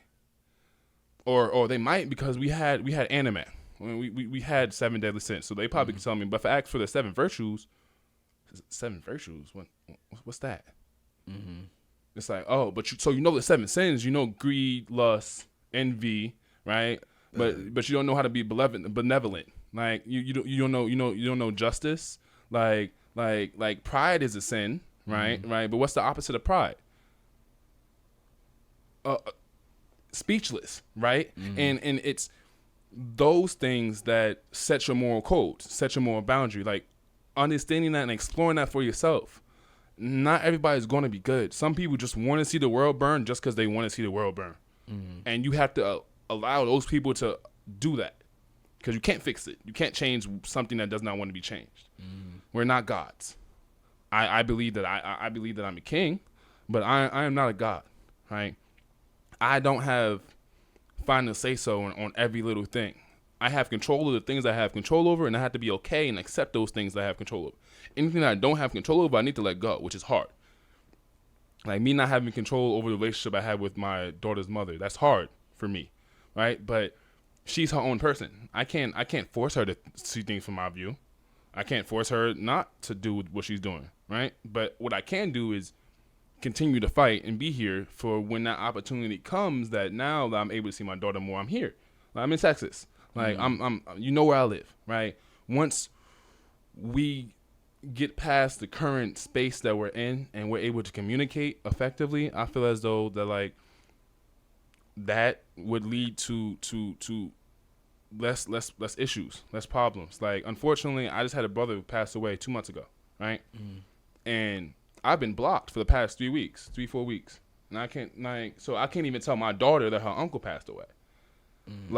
Like it's little things like that, like that doesn't necessarily matter to her because it's not her family. Feel me? So like she doesn't have a reason not to. She doesn't have to let me tell my daughter this. Mm-hmm. Like why would I want you telling my daughter some bad news like that? Feel me? Like perspective. Right. So I can't control that, but what I can control is okay, cool, fine. I'll do what I need to do anyway. Feel me? I can't control the sun going up and coming down, but I can control if I wake up early and go running in the morning, or I'll get some schoolwork done. Feel me? I can't control how hot it is outside, but I can control what the fuck I put on. Like I can put some shorts on if it's hot, or if it's cold, I'll put some pants on. Feel me? Like being okay with not having the power to do something is what I want to get to men. Like, bro, sometimes the best thing to do is just take a step back and let your hands go. Bro, you can let go. Because you sitting in that is only going to frustrate you more, because there's nothing you can do about it. It's only going to frustrate you, make you aggravated, and have you feel like you're lesser than because you can't change it. It's not something that you can change. Mm-hmm. So instead of having that affect you, let it go. Well, let go. Live and let go. Well, what'd you say? You said it is what it is, but it isn't what it isn't. Yeah. Feel me? Mm-hmm. It is what it is. The situation, it is what it is. It isn't what it isn't, as in you don't wish it to be this way. But like, bro, it is what it is. What you gonna do to change it? What you gonna do to change it? Right? And therein lies the issue. Like most people now complain or crash out. When in reality, take a step back and change your surroundings. How about you change yourself and your surroundings? Mm-hmm. Right? You're stumped on this one math problem. Right? How about instead of you sitting at your desk trying to continue solving this math problem that you've been stumped on for X amount of time, pull your seat out a little bit. Take a breath. Like that reminds me of this was from like high school. There was a study done about that, especially within kids, about like doing math problems, and they found that in other countries versus the USA, kids in other countries weren't necessarily smarter, but they would sit there and think about what the math problem is, what they would process and try to figure out what's going on with the problem for a longer period of time, rather than American kids would give up on the problem after a certain period of time. And I was like, or ask for help or ask for assistance. Now, I don't think the assistance part, I don't remember being in that part, but I remember at least like getting through the problem or getting to the brunt of the problem and figuring it out, rather than just crashing, like you said, crashing out and just giving up on throwing the whole shit in the board. So with your scenario, right? With your scenario, American kids will go ask the teacher, "What's this answer? I can't solve this problem. What's the answer?" Right? Other cultures, "I can't solve this. Can you help me solve this?" That right there brings a world of difference, because one, you're given, and because you, I'm just given to me. I never really figured out how to work this. I just know that this is the answer, right? That's the difference between American schools, right, and most other countries, because America teaches us, studies information, pass this test. All right, this information doesn't actually have anything to do with real life, right? That was one of those things that was always hard with math, especially for me. It was like I always having to show my work and how I got something. It was like, bro, just look at it. Like the answer, just I did it in my head, and they were like, but just write it out and show me how you did it. It's like, why I gotta show you? Why I gotta show you how? You know what I'm saying? It's like, if it's right, it's right. If it's wrong, it's wrong. I'll go back and do it again. Like, and I feel like the issue stems from up top, right? The people in power want to stay in power. The people in power don't want anybody else coming and grabbing power from them. But here's the difference between other cultures and African American people, right? Other cultures, the same thing still sits. People in power want to stay in power, right? But they pass down legacies. They'll pass down the wisdom to whoever their chosen in line is to stay in power. So now their people still in power because I chose you and I gave you everything. I taught you everything I know, and now you have my knowledge and your knowledge, and you're gonna look after my people and make sure my people are taken care of. 'Cause I took care of you, right? And that further projects itself. African American culture, especially with African American men, we have a fear. And Dr. Umar Johnson said this, right? So I'm paraphrasing him. Right, African American men have a fear of replacement. Like, one is a passing of a legacy. Most African American men don't think to pass a legacy down. It's, you're coming up, you're trying to steal my spot, steal my thunder. So now I'm gonna do everything I can do to make sure you can't get to my spot, and you can't get this thunder because I want this thunder for myself. Gatekeeping, putting a wall up, not giving you the knowledge that I know that you need to succeed in life, because I don't want you getting ahead of me. Because then what about myself? What does it leave me? Crabs in a barrel. But, like, we're literally the only race that does that, right? On a broad enough scale. Like, all races do this within points, because people, it's human nature, it's greed, right? But on a larger scale. At the top. Okay. At the top. I see what you're saying. Yeah, at the top, we rarely pass down legacies. Because I've had this talk with, it was one of my white friends, Hispanic friends, and my Hispanic friend knew what we were talking about. One of the white friends didn't know. You know, like, crabs in the barrel, like, what? You know what I mean? And it's one of those things, again, like perspective. And not only that, but, like, I think for my Hispanic friend, he was more of like crabs in the barrel in terms of a mindset. You know, in terms of thinking a certain way, especially. I think for where you at with like getting at with black men or black people, that within the culture in general, just not only just mindset in many different varieties of walks of life. So we have black people that suburban black people and hood black people don't even think they're the same race.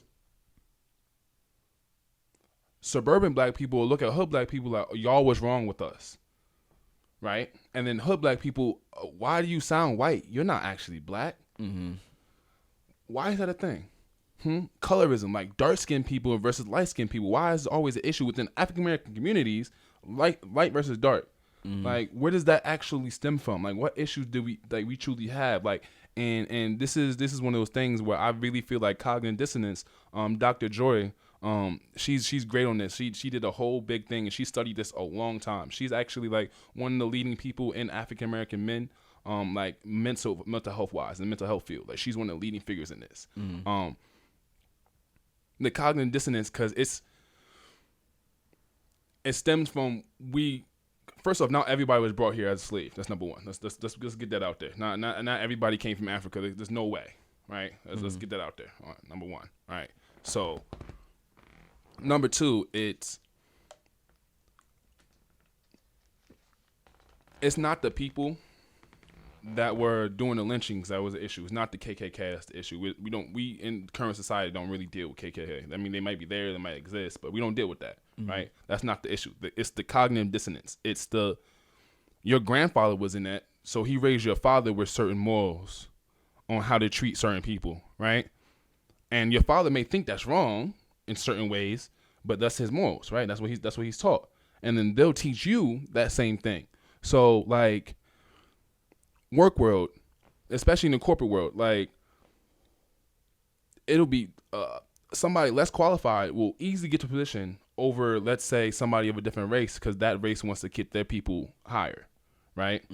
Unfortunately for us, that happens way more to African American people because we don't really have a society that we're all fighting for each other. Like we're all fighting for ourselves, right? We don't have we do, but but it's very rare. Like not enough of us actually care enough about the next person to my shoulder versus caring about myself, which is human. You know what I mean? Like you can't blame that. But if, let's say, and here's where things flip though. Cause African American people rarely do that. Like if you're qualified, you're gonna get the job, period. Like, I don't care if you're black, white, Asian, you're orange, purple, green. Like, you're qualified, you're getting a job. Is what most black people that make it think, because they had to get outside of their own way and prove themselves. So now other people that prove themselves, they'll willingly do that, right? Towards, let's say, another group of people, instead of giving the qualified African American man a role, they'll rather give the underqualified whatever same race as them the role because they'd rather not have a black man in that role. So I mean, it's but that doesn't stem from like them not just wanting just because he's black. It stems from like their people, their dads or their uncles telling them that like, oh, black people are lesser than, or they're lazy, or like the little things, those little ingrained things that you believe. Because now when you look at social media, when you look at the news, you literally see the same things. Black women being promiscuous, right? Promiscuity. Then we have black men only being good with their bodies, athletes, right?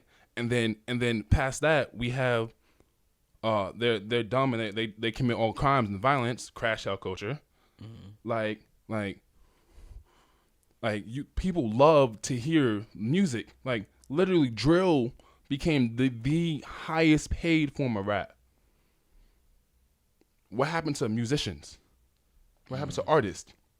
Now, most of the time, a lot of these people that's doing this drill music don't even live that life, right? But you listen to me, other kids listen to this, think this is what they did to make it, so now I got to do this to make it. Feel me? Now that further propagates that we're just violent, that we don't actually know anything, and we're only good with our like. This is what I'm saying, but like. On the flip side, you rarely have this for other cultures. Like it's there. I'm not saying it's not there, but the demographic wise and the amount that it actually contains is completely different. Because we have, I say this all the time. You want to see the best basketball player ever? Go to the hood. He's probably still sitting there at the courts right now. You want to see the fastest person on earth? Go like you know, like and those like why like. He could have been, if he turned out to be just a trainer or a coach, he wouldn't be where he is right now. But all he was taught was this one thing. And when that doesn't work, what do? You revert to whatever you see outside is working. Oh, well, I tried the sports thing, it didn't work. But, they all here trapping. They making bread. Like the trappers, the people selling drugs, they all got cars. They get all the girls. Let me go do that. Feel me? Like, but that leaves you. It's kind of what you're exposed to. And unfortunately, societal norms dictate what we're exposed to. And society and the people at the top get to engineer what we're exposed to, which is why this is why TikTok is being banned right now, or trying to be, or will be banned. It's already in the works. Like they passed it in this last aid bill that went over to Ukraine. The TikTok ban was in that package. It's one of the bylaws, but it's in there. Because the American government, right? The people at the top. I'm not going to say the American government because it's the American government that's the enactor of these things, but it's not necessarily them. That's the issue, right? It's the people at the top that's running this, right? Our government doesn't really run anything. If you know anything about America, our government don't really run anything. We're a corporation. That's why we have a president, like a CEO of a corporation. Yeah, our president is a president of a corporation, and that corporation is America. And unfortunately, most of the presidents that we get are only placeholders. They don't actually make decisions and make rules. They're just there and they're just puppets, right? But TikTok now is giving us a platform that doesn't hide anything anymore. Like we're able to see all perspectives, right? Like the American news didn't cover anything about how Russia opened up a crypt, and inside the crypt they found all these things about Christianity, right? And all the things they found about Christianity were black. Jesus was black. That's a whole nother can of worms. That'd be for that's the same podcast. We can do that. Same thing. Why are all the other depictions of Jesus that are in the bottom of the Vatican all of a black man? Right, because a group of people in power didn't want African Americans to understand, right, your history. Because once you know where you come from and the history of yourself, you can now move ahead and move past it. Like I said, once you know the shackles that bound you in place, I'm able to break the shackles that are bounding me. But if I don't know that there are shackles even there, or better yet, I'm gaslighted into believing that, oh, those shackles aren't real. Those are just self-imposed shackles. When in reality, no, they're not. Like, these are very well things that you have to deal with, but dealing with that and being dealt with it are different. Like, dealing with your shackles and allowing these shackles to deal with you. Like, are you going to be constrained and, oh my God, it's so hard and I just don't want to fight anymore? Or are you going to keep going? Like, that's the biggest difference. Like, when you unsurmountable objective, when before unsurmountable objective, 80% of black people going to fold. 80% of us, we're not going to want to do it anymore. The last 20%, 10% of that is going to fold when given an opportunity to achieve something similar with less effort, right? So that literally leaves 10% of people left. And in that 10% of people left, right, 5% of that is going to betray the other 5%. So we only left with 5% of people that really want to sit here and fight, that are really going to sit here and fight for the other 95%. But you feel me? Like, how is 5% supposed to fight for 95? Fighting for the ones who betray us too. Exactly. So we're doing that, fighting for all of that. But the people behind us, well, why are you fighting? You're just dumb. Why? There's no need to fight. It's so easy. Just do this. It's so easy. Just do this. Stop fighting. Complacency. Like people not realizing that I do a lot of research. I do like extensively, especially on news that I can tell you got a lot of stuff that's in your head. You like trying to like kind of like pick which one we want to say right now. Because I'm trying to keep it within the frame of the of what we're saying. Because I'm a Jeff Logs a lot. Like that's a whole nother podcast. Because I have so many things to go, but like it's so pull back from that. We're touching that church conversation for another one. The 5% of people that are fighting, right? Complacency. Like what we're not realizing is that, have you heard about the sanctuary cities that are happening in the United States? The sanctuary cities. No, sir. So do you know that right now we're having a mass importation of illegal immigrants? Yes. Right. And okay, I think I've heard you. Okay. So the illegal immigrants that are coming in are getting visas and paperwork, right, and being sent to cities. Certain cities across the United States, right? The problem with that is these quote unquote sanctuary cities, 95% of them are urban neighborhoods. the crime rate in these sanctuary cities has more than doubled, but it's being buried and suppressed. Like sex trafficking is triple what it was before, but it's being suppressed. Why are these things being suppressed? Unfortunately, they're being suppressed because these urban neighborhoods, right, aren't full of people that have the will to fight back, have the will that or want to come online, go to the news, go to the press, and be like, X, Y, and Z is happening, right? Like, people, especially black people, want to believe that, like, America's not prejudiced still. But, like, you see it every day. Like, and I reposted a story maybe a month ago. It was a school system. Like, this little black girl, right, was getting bullied and targeted at her school. She wanted to join this tennis team. She wanted to join a tennis team at her school. The coach of the tennis team refused to let her in. Got her mom to complain. The coach finally let her in because the mom went to the school to it, right? Got in, and then the coach would let the other girls on the team use her as target practice. Yeah. Right? Crazy. Sounds crazy, right? Sounds unbelievable. Like, that would never happen in real life, right? Then the girl came back and told her mom, right? And when the girl didn't come back to tell her mom first. She went to the principal and the school, like, principal, and the principal called her and another called her and apparently another minority girl into the office, right? As well as the coach, right? Luckily, this young black girl is smart, and she put her phone on her lap and recorded the conversation, right? In the conversation, like, they wouldn't let her get out whatever she was trying to say out, right? They tried to make it seem like she's trying to make this arrest issue when it's not, because the other girl here, she's not going through these issues. So, like, why are you're trying to make a big deal out of nothing, right? That happened. The girl was so furious. After that meeting, she called her mom. So mom comes up to the school, and immediately when her mom gets to the school, the principal and the coach were saying that your daughter was rude. She was yelling. She's overly aggressive. All these things about their daughter in this meeting that went down, right? But then the daughter pulled up her phone and had the conversation like, I wasn't doing any of these. Then they backtracked. Oh no, well, we didn't mean that. Oh, that's not what happened. Like this is school. This is a principal, a teacher at a school. This is like a middle school that happened to. Like, this is what prejudice looks like. This is what the shackles that constrain us right now look like. It's not KKK coming and burning down your house anymore. It's your teacher looking at you like you're wrong. Like, we don't realize that most of the teachers, not anymore, but before, for a long time, most of the teachers, especially like the younger teachers, like the preschool and the elementary school teachers, used to be white women, right? I was blessed to have teachers who, growing up where I grew up, I had a lot of teachers who were white women.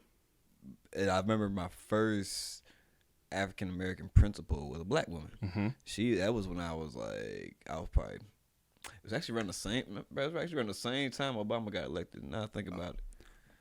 That's not even. Boy, that's another. Shit. Hold on, now think about it. That is crazy. Yeah, exactly that.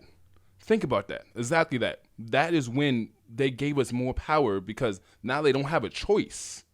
They didn't have a choice of giving us power or not, because the man at the top looks like us. Wow. So now there's no reason why you're telling me that I can't be a principal when our president is black. Type of thing. But even Obama, as much as he's done, was used as a puppet to get a lot of things done against us as a people. He didn't have any say or any power to change the things that happened, so it's not his fault. But they did it under him because he was black, and people were not going to expect anything because our president is black. So they allowed a lot of shit got passed. Right, that's a whole nother podcast. Woo, man.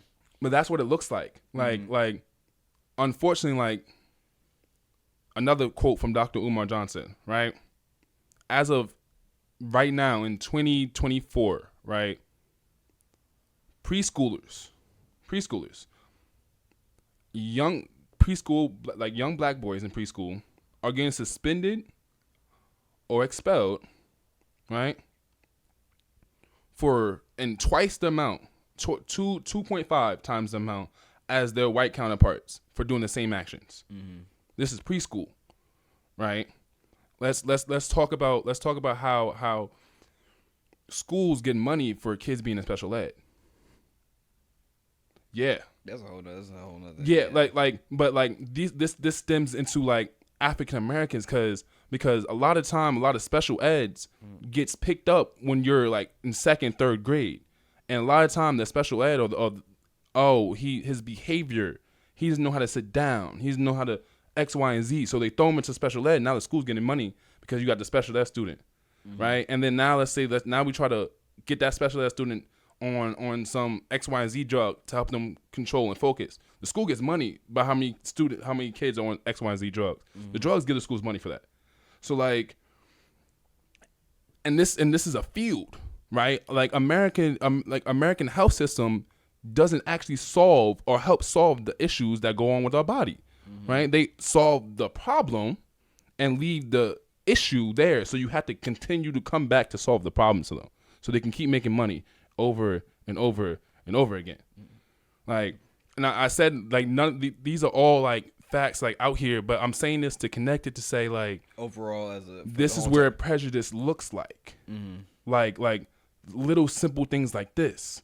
Like, why are we in preschool? Why is the little black boy getting suspended, but the little white boy who did the same thing didn't get suspended, right? But now he's out of preschool. Let's say he gets kicked out, right? And now he's homeschooled, and the mom has to work because the way inflation is, mom and dad both working. So now he's stuck in front of a TV for most of the time, where cartoons no longer, like we was having, no longer give you moral compasses. They're just entertainment. And Crash Out. That's why we have Crash Out cultures, because cartoons is just violence. There's no more like morals behind the violence. It's just violence for fun, for entertainment. Feel me? Like, and ultimately, it's just an explanation of, it's just more or less your explanation of how you see why the world is the way it is now. Yes. I also want to say that a lot of the points of the things I'm saying are in their nature just knowledge. Doesn't mean that I necessarily believe these things. And it's not necessarily saying this is my personal perspective on the way I view things. But this is knowledge that needs to be spread and needs to be heard, because without this knowledge as a base, like, you won't understand other things that happen. Because like little things, like you kind of need to know how the foundation was set before you need to know why my house is moving. Like, if I never knew how the foundation was set and my house is creaking and moving, like, what's going on? I thought my house was strong. I built a whole house. You didn't even study the foundation. So now you have weak foundation and other things going on. When your foundation is weak, now you get cracks in your walls. Feel me? Because the ground shifts. But you see a crack in your wall and think it's literally just the wall is the issue. So you get plaster and you cover it up. But the foundation in your house is still weak and still shaky. So it can fall at any moment. And us as a people, this is what I personally believe, us as a people don't know our foundation. Don't know our foundation, aren't taught our foundation. And a lot of us aren't willing to be taught our foundation, because unfortunately with knowledge comes the burden of the knowledge. Responsibility. And the responsibility of that. And a lot of people are afraid. Like, I was afraid. That's why I started with the whole, during the BLM, I was afraid for my family. But now I realize that that's wrong. Like, because I have a daughter, I need to say these things. Like, people need to be aware. Like, because I don't want 20 years now down the line, when my daughter is now 22, for her to have to be sitting here fighting the same issues and going through the same issues that I'm going through right now. That shouldn't be a thing. We should have things changed by then. But to do that takes people willing to go that extra length to try to change that. But like, all of it goes back around in circles. Like, we're complacent. Yeah. We don't. Most people, that 50% of people are going to leave. They're not going to stay to come fight. The 80% of people, they're going to stay. They're not going to want to fight. Like, I have it good right now. If it's not directly impacting me, I don't care. And that's where the general populace of African American people is right now. Like, if it doesn't directly impact me, I don't care. And that's how America was for the most part, because our media only showed us a certain view of things. Like, people can say that black on black crime is the highest, right? We reportedly do 24.5% of the crime is committed by African American men, right? But you're looking at African American men 50% more. Like little things like that. Prejudice comes in like police trainings, like how you are trained as a police officer to approach certain situations. And in the police training, unfortunately, a lot of them are taught to sit in these neighborhoods to make sure crime doesn't happen, which means they're looking for a crime to happen in these neighborhoods. That's where prejudice comes. Like there was a movie called American Skin. You got to watch it. Okay. American Skin. To a quick synopsis of the movie was basically it was a son and a dad in a car. And the dad is a janitor and he works at the prestigious white school and up in the burbs, right? And because he works as a janitor, he got his son enrolled there, right? So they're both coming back from school one day, right? And they got pulled over by a police officer, right? Now, the son, being smart and being raised in our current culture, knew his rights, right? But herein lies the problem with knowing your rights, right? When you know your rights, you sound too intelligent. And when you sound too smart and intelligent, now you're a threat. And their threat, once someone feels threatened, they have the obligation to respond to that threat, which unfortunately with police looks a lot like violence. And in this scenario, they got pulled over. The cop was harassing the father. The son, because he knows his rights, was fighting it like X, Y, and Z. Like, no, you can't do this. You can't do this. You can't do that. I have rights. I know my rights. You're not allowed to do this. And pulled out his phone to record because of his phone. Unfortunately, he was killed in the incident. And the movie premise is, this is wrong, by the way. Movie premise is he invades the police department with him and his people. They all invade the police department, and lock them all and forcibly lock them up, right? To get them to see, like, and want the truth out of him. Like, why'd you shoot my son? Oh, well, he was violent. Y'all did X, Y, and Z. Y'all was speeding, X, Y, and Z. I'm not gonna dive too much into the movie, but he basically put him on trial, right? And everybody that was there within. There was other minorities there as well. It wasn't just white people. Like people, it was a police department. They were there and they was all on trial. Like they was all talking to them. And there's prisoners that was there that got brought up as the prisoners were the jury, and the police were on trial. Right. It's a great movie and it changed my perspective. Because a lot of it is us looking at us. Because black cops are usually harder on black people than white cops are. Like, oh yeah. So like because they want to do the correct way and change it from the inside, but you can't change something that's by itself set up for inadequacies. Like this in and of itself was never set up to help your people and for you to be helped, right? Unfortunately, in urban neighborhoods, we're more afraid of the cops than we are of anybody else. Like the cops do a lot of the wrong in urban, and it's. I'm not saying all cops. I'm not saying that. I don't believe that cops are a good thing. I believe that we should be policed, right? But I believe that I think that when you are getting like police forces, I believe that for the neighborhood, it should predominantly be the people from that neighborhood that polices that neighborhood. Because if it's that way, like I know these people, right? I grew up with, let's say, Auntie Talia down the street all my life. So Auntie Talia's son is going through X, Y, and Z. Bro, I know your mama. Chill out, bro. X, Y, like having that wisdom, having those situations. That's a culture thing too. Yeah. Of just being able to discipline other people's kids too. That's something that's not a thing anymore. By the way, even growing up as in the suburbs, around white people, you used to be able to do that because people had. There was a level of respect that was naturally just there. You didn't necessarily question it all. You just discipline. If someone else's parent tell me not to do something, I'm not gonna do it because they're gonna go back and tell my parent. And my parents gonna hop on my butt. Exactly. And if I don't know about y'all, I was telling him I have old parents. Like my mother was from the boomers, and my dad's before the boomers, right? So my beatings weren't normal beatings. Like I'm old school dad, like go outside and pick the switch that you want to get beat with type of thing. Like old school black mom, whatever's in her hands reach is what, feel me? And that taught discipline, but the way in which they went about it was, in my opinion, the issue, because you're not telling me why what I did was wrong. It's just punishment because what you did was wrong. Punishment, do better. Or do different. But you don't know how to do different. Or because I never knew what the issue was what for to me do to different. You know, like, how to go about something. Like, and then that's what me and my mom, I was actually talking to her when we walked up. We don't necessarily see eye to eye. I mean, we won't ever. You know, we won't.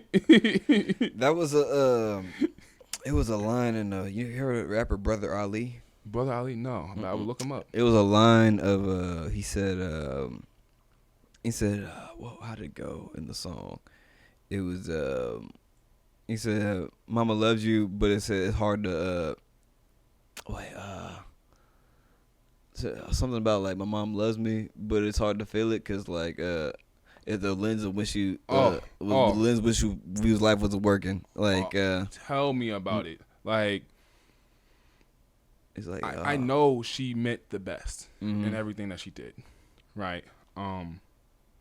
But it left me.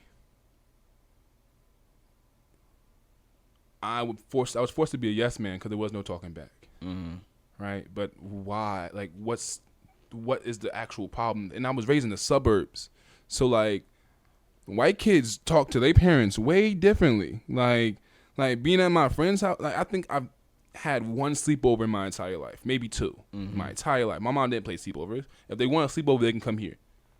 Like, old school. Like, it's like, but why, Mom? Like, but what I didn't realize is, let's say I go to sleepover to Johnny's house, and I'm at Johnny's house and something goes wrong, his parents are gonna blame me.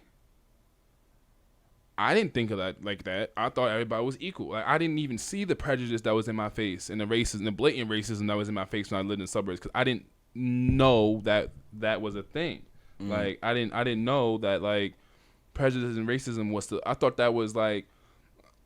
And when, like I said, Black History Month, they show black and white videos like of when it was segregated, right? When we had that shit was not far. Like my dad was born in '62. That shit was not that long. It's an agenda. They purposely show it in black and white so that in your mind you think that happened so long ago. They had white, they had colored photo, like there's colored videos of it. Like, there's colored videos of Martin Luther King's speech. So how are you telling me there's colored videos of his speech, but there wasn't colored videos of when you talking about Jim Crow and segregation? Why is this all in black and white? Like why is it that make it make sense? Make it make sense. Why is it that like certain groups of white people love to talk about black people never did anything, but like when we did do stuff, y'all came and destroyed it. Like most of the national parks that we have right now were African American cities that were destroyed and covered up, like buried underwater. I think for the entirety of what we're talking about with the podcast, especially with our history, definitely more or less just trying to get across that history of what it is. Yes. Not rather blaming. Not blaming at all. I'm not saying. Unfortunately, the way it sounds coming out, it comes across so like us versus them. Yeah, and I'm not trying to make it that way. And you know, people take it that way, and people gonna take stuff the way they take it. But I put that there to say that ultimately, it's just, we live in the same society. We live next to each other, next door to each other, and we need each other to live. You know what I mean? I say these because it's not just gonna be black people that's gonna change this. Like we can't. Yes, we ourselves can change this, but like we need. It takes everybody. It takes everybody. Like we need our brothers and sisters that are Jewish. We need our brothers and sisters that are actual Spaniards, like from Spain, or we are Hispanics, like from Southern America or Mexico, or such as that. Like we need all of us together to uproot and change something, because all of us together is where it started and where it went wrong.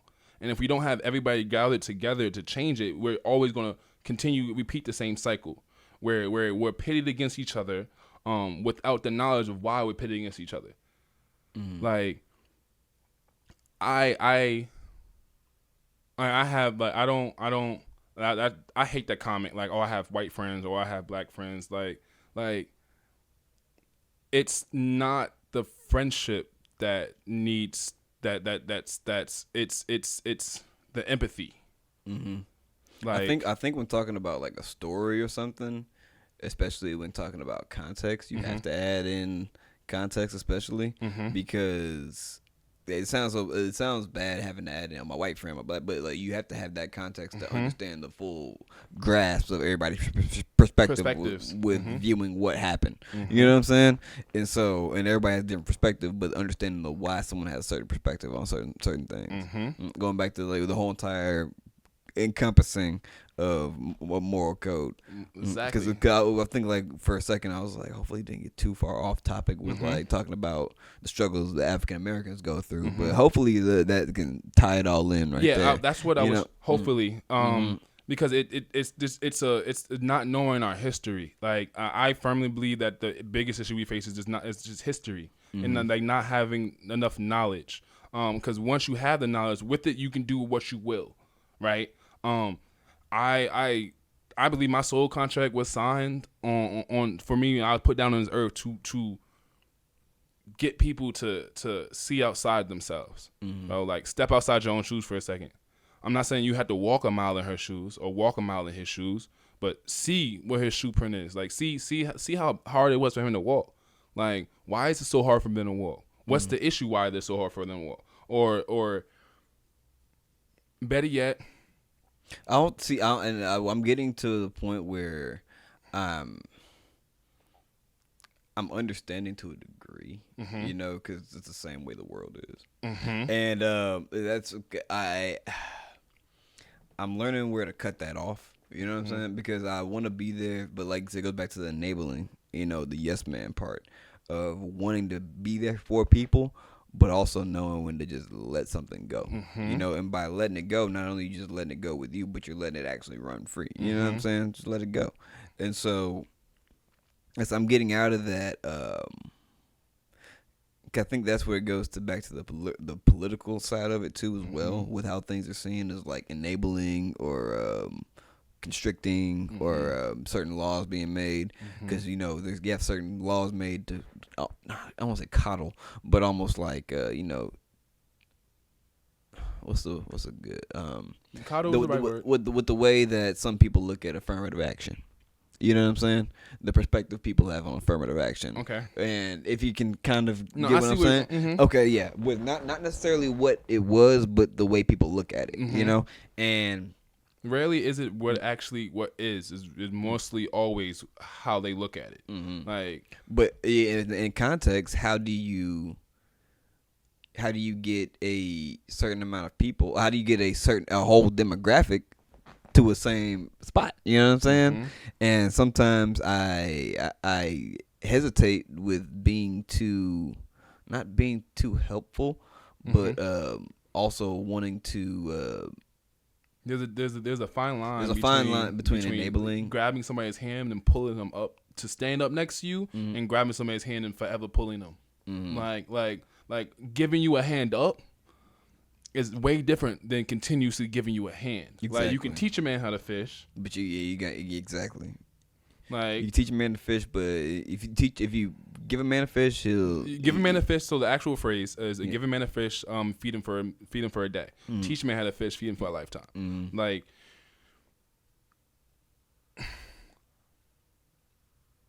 ultimately just knowledge. Ultimately, it's just knowledge. And I believe that the problem, because Kyrie said it best: if you want to fool somebody, put it in a book, right?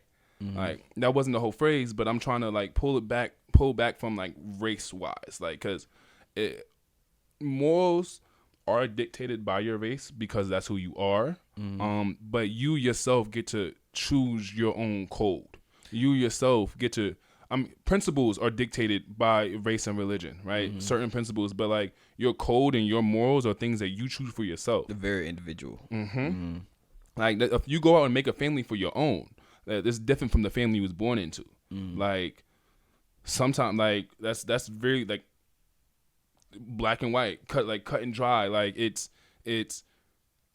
having the decision to wanting to be better. And that's what that's my biggest message is. I choose. This is actually LeBron said I do progress over pride each and every day. Like I much rather swallow my pride. I like that. I much rather swallow my pride in the form of progress. Like I don't mind because what we fail as like our generation.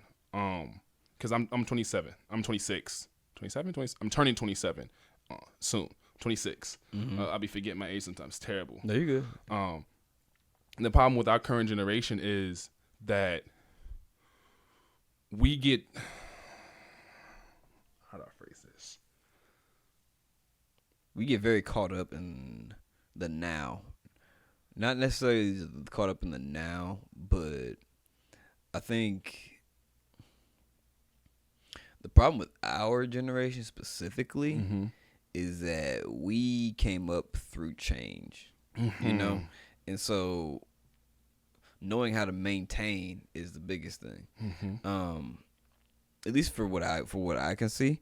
Coming up through change and seeing things change and get to how it is now, I think we had so much choice with what we could do that trying to find what it is we good at, you know, being that, like I said, you're good at every single sport, you know what I'm saying? And so which is a curse, not a gift, by the way. Being able to pinpoint exactly, okay, what do I do? You know what I'm saying? Like, what is it? You know, and having to dig through that, kind of find that individual, you know what I mean? I think that's more of a pushed on. I don't say it like this. I think it's pushed on to the kids nowadays more being an individual. I say pushed. No, it's yes, yeah. I say pushed. I would rather say. I'd rather it be that kids are encouraged to be themselves and let others be themselves too, rather than pushed. Because I say pushed because, in a sense that, not in all senses, but in certain scenarios, that things are being pushed on children that we don't know that's what they would want as a child. I'm not going to specify. I'm not going to YouTube and everything. You know what I'm saying? You feel me? But I would rather, like I said, encourage kids to be themselves and speak up.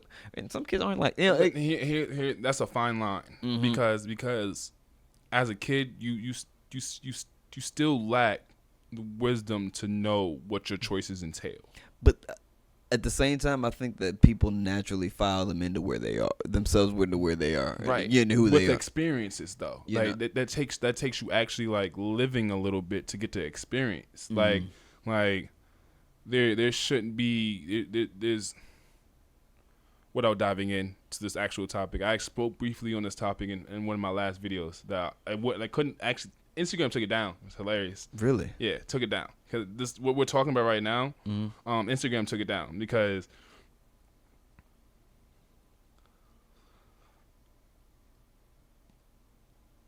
do you know how Rome fell? How Rome fell? Was the Trojan horse?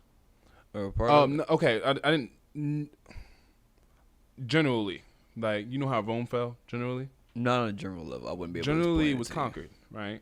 But Rome was at one point in time on most of the land, right? They had Rome was everywhere. Oh, the Roman Empire. The Roman Empire was everywhere at one point in time, right? They fell, unfortunately, because of debauchery, right?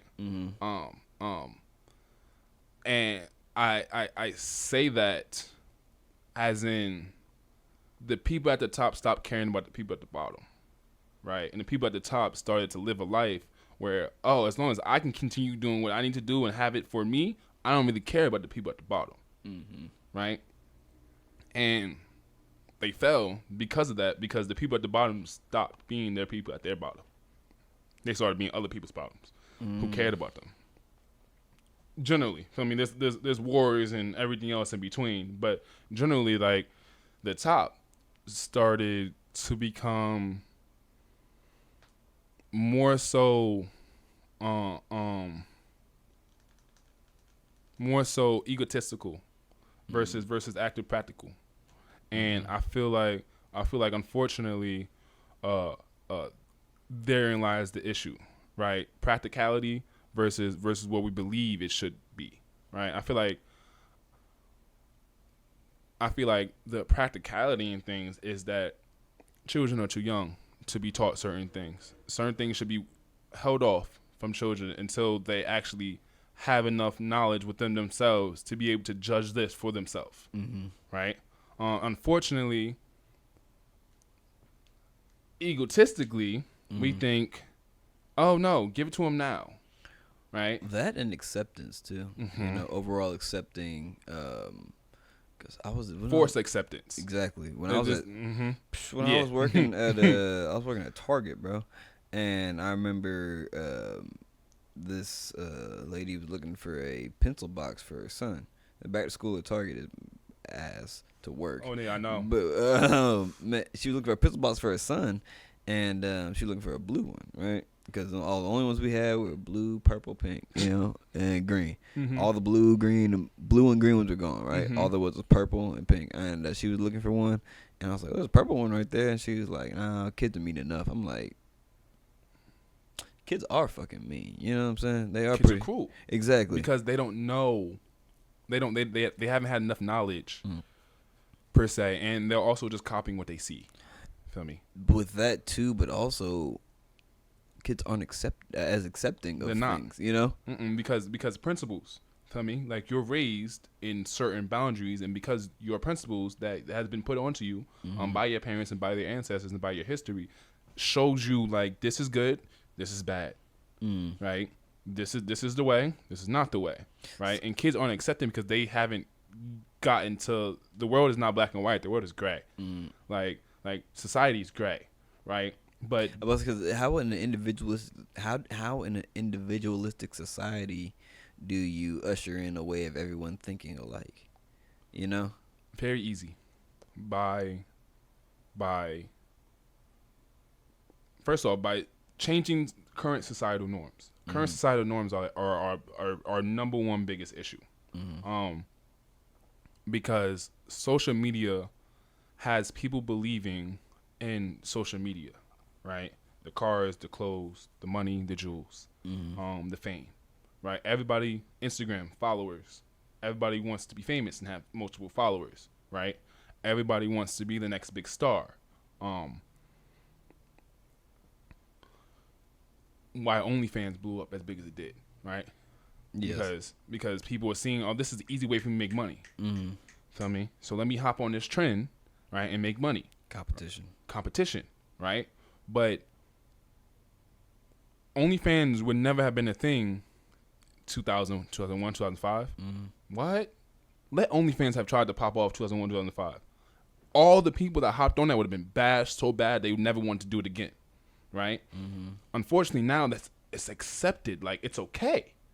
Feel me? So social norms are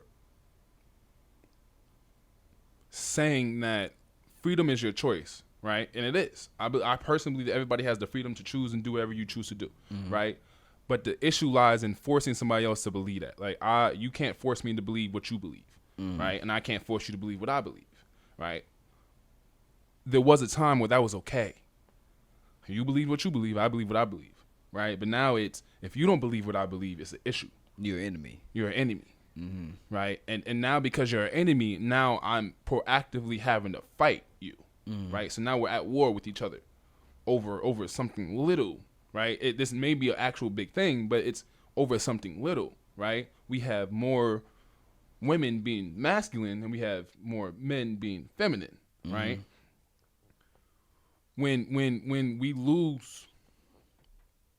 lose our base norms like that. It opens up a whole new can of worms for other things to be okay and accepted, because now more women are masculine. We have the OnlyFans, right? Right. Before, when men were more masculine, porn, right? All these different men being porn stars is absolutely okay. Feel me? A lot of young boys used to wish to be a porn star. Feel me? And that was accepted. That was cool. That was fine. You wasn't frowned upon as a man being a porn star. So I remember in college, it was one time these dudes listed out. They had a competition of who could list out the most porn stars that they knew. right? You know what I'm saying? And that was fine. That was that was normal because it used to be taught in health class that masturbation is normal. It's okay to masturbate like once a week, or like masturbation is normal, right? Now in health class, like they're teaching the way in which they educate a lot of places, as I've been looking up, are they're using like skeletons, right? Funnily, not skeletons, but like the skeletons are having sex, and they're going through different positions, right? That's something that we never, but the skeletons, right? So there's no actual bodies, so it's not like they're actually like showing pornography, right? But something that simple is now accepted. Positions. Yeah, like and like you talking like middle school. Yeah, like, and these are things that are accepted, right? Like people are forgetting that the internet is forever, bro. Like once things are like, I could go online and find a video of me doing a cinnamon challenge way back in high school or way back in middle school when that was a thing. Like it's out there forever, right? And the impact of that doesn't actually sit there with our current generation. Like our current generation is like, all right, so what? Like, all right, well, whatever. But like your son growing up, let's say you did, I'm not targeting anyone or any women who choose to do what they wish with their bodies, because I believe that is your free will to choose is what you want to do. But take accountability for that, right? Because let's say you're a mom now and kids are cruel. Kids are going to say that to your kid. Kids are going to bring that up all the time. Like current society, like with people having family that are models, feel me? Those people get bashed because their families are models. Feel me? Like the impact of that is lacking with us, because now we're just like, we're individuals. So what? I don't care how anybody else views me. So what? But where's the pride in that? Like the principle would dictate your pride wouldn't allow you to do that, right? My pride wouldn't allow my family to be influenced over something I did, right? Right. That's not a thing anymore. And therein comes back around full circles to our code, our morals, our perspectives. Like who's teaching us codes, morals, and perspectives anymore? Because kids are being raised by the internet. You get it from everywhere. You get it from so many sources now. So many sources, and it's no longer just like, all right, my mom, my dad taught me X, Y, and Z. My mom and dad taught me how to tie my shoe. Like when you tie your shoe, do you do rabbit ears or do you do a loop and wrap it around your finger? I can't even tell you. I can't even tell you. Like honestly. Back when we were kids, like that's the thing. Like kids used to be bullied by how you tie your shoe. Like if you do rabbit ears, you tie your shoe. Yeah. Like, oh, you tie your shoe like a girl. Like little stuff like that. Now that wouldn't be accepted now because now it's like, oh, how dare you gender norm somebody just because of an action, right? But in reality, it wasn't that serious, right? Little issues are now being placed on higher or being magnified. Oh yeah, making a mountain out of molehills. Making mountains out of molehills, but actual issues that are mountains, right, are now being swept under the rug. Like it, and that's society. That's because society has changed, and the things that society accepts are different now. So you having your morals and your principles rooted in such way, like you're wrong now. Now people look at you like, what do you mean? I can't do this, huh? Like simple. What do you bring to the table? Conversation, right? Back in the day, what do you bring to the table is X, Y, and Z. These are my skills. Yeah. Right. Back in the day, now it's an argument. It's a personal attack. Now it's a personal attack. What I bring is what you mean. I got the table. I'll bring the table, the chair. Exactly. I bring you. What you mean? And now it's literally going back and forth with each other when in reality, it literally wasn't that big. The mountain out of a molehill. The mountain. Now you feel attacked. Molehills. I literally just ask what you're good at. Like. I think ultimately it just starts with a level of respect, not only for others but yourself. Yeah, people don't have respect for themselves. Feel me? Which morals. Go back to morals, yeah. It all goes back to morals and your code. And your code, like you don't have respect for yourself if you don't past not having respect for yourself, because people have respect for themselves, right? People stop having respect for their last name. Like me, like I changed my name. I used to be Roy Pugh Jr. Me and my dad don't necessarily, me and my parents don't necessarily agree. But I love them to death, and I do anything for them because that's who I am. That's my spirit. Like I love them to death. They just don't see the things I see, and we're raised in different generations, so we're not gonna agree, right? But my thing is, like, if we don't gotta agree, just accept that. Like, accept I'm right in what I'm saying, and you're right in what you're saying. That we can't do that anymore. It's, oh, you can't be right and I can't be right. How are we both right? Because we both have different perspectives, so we're both right. You can't tell somebody that they're wrong. Like, unless it's an actual factual thing. Like, if this is a fact, this is a fact. I think it comes to ultimately, I think that comes down to if it's wrong, if you can look in the mirror and be okay with what you're doing. But wrong to who? Exactly. Right? Like, now, if you tell someone, like, you go steal a car, right? Say somebody go robs a car, right? Is it societal norms? At that point, it goes back to just live and let live for other people.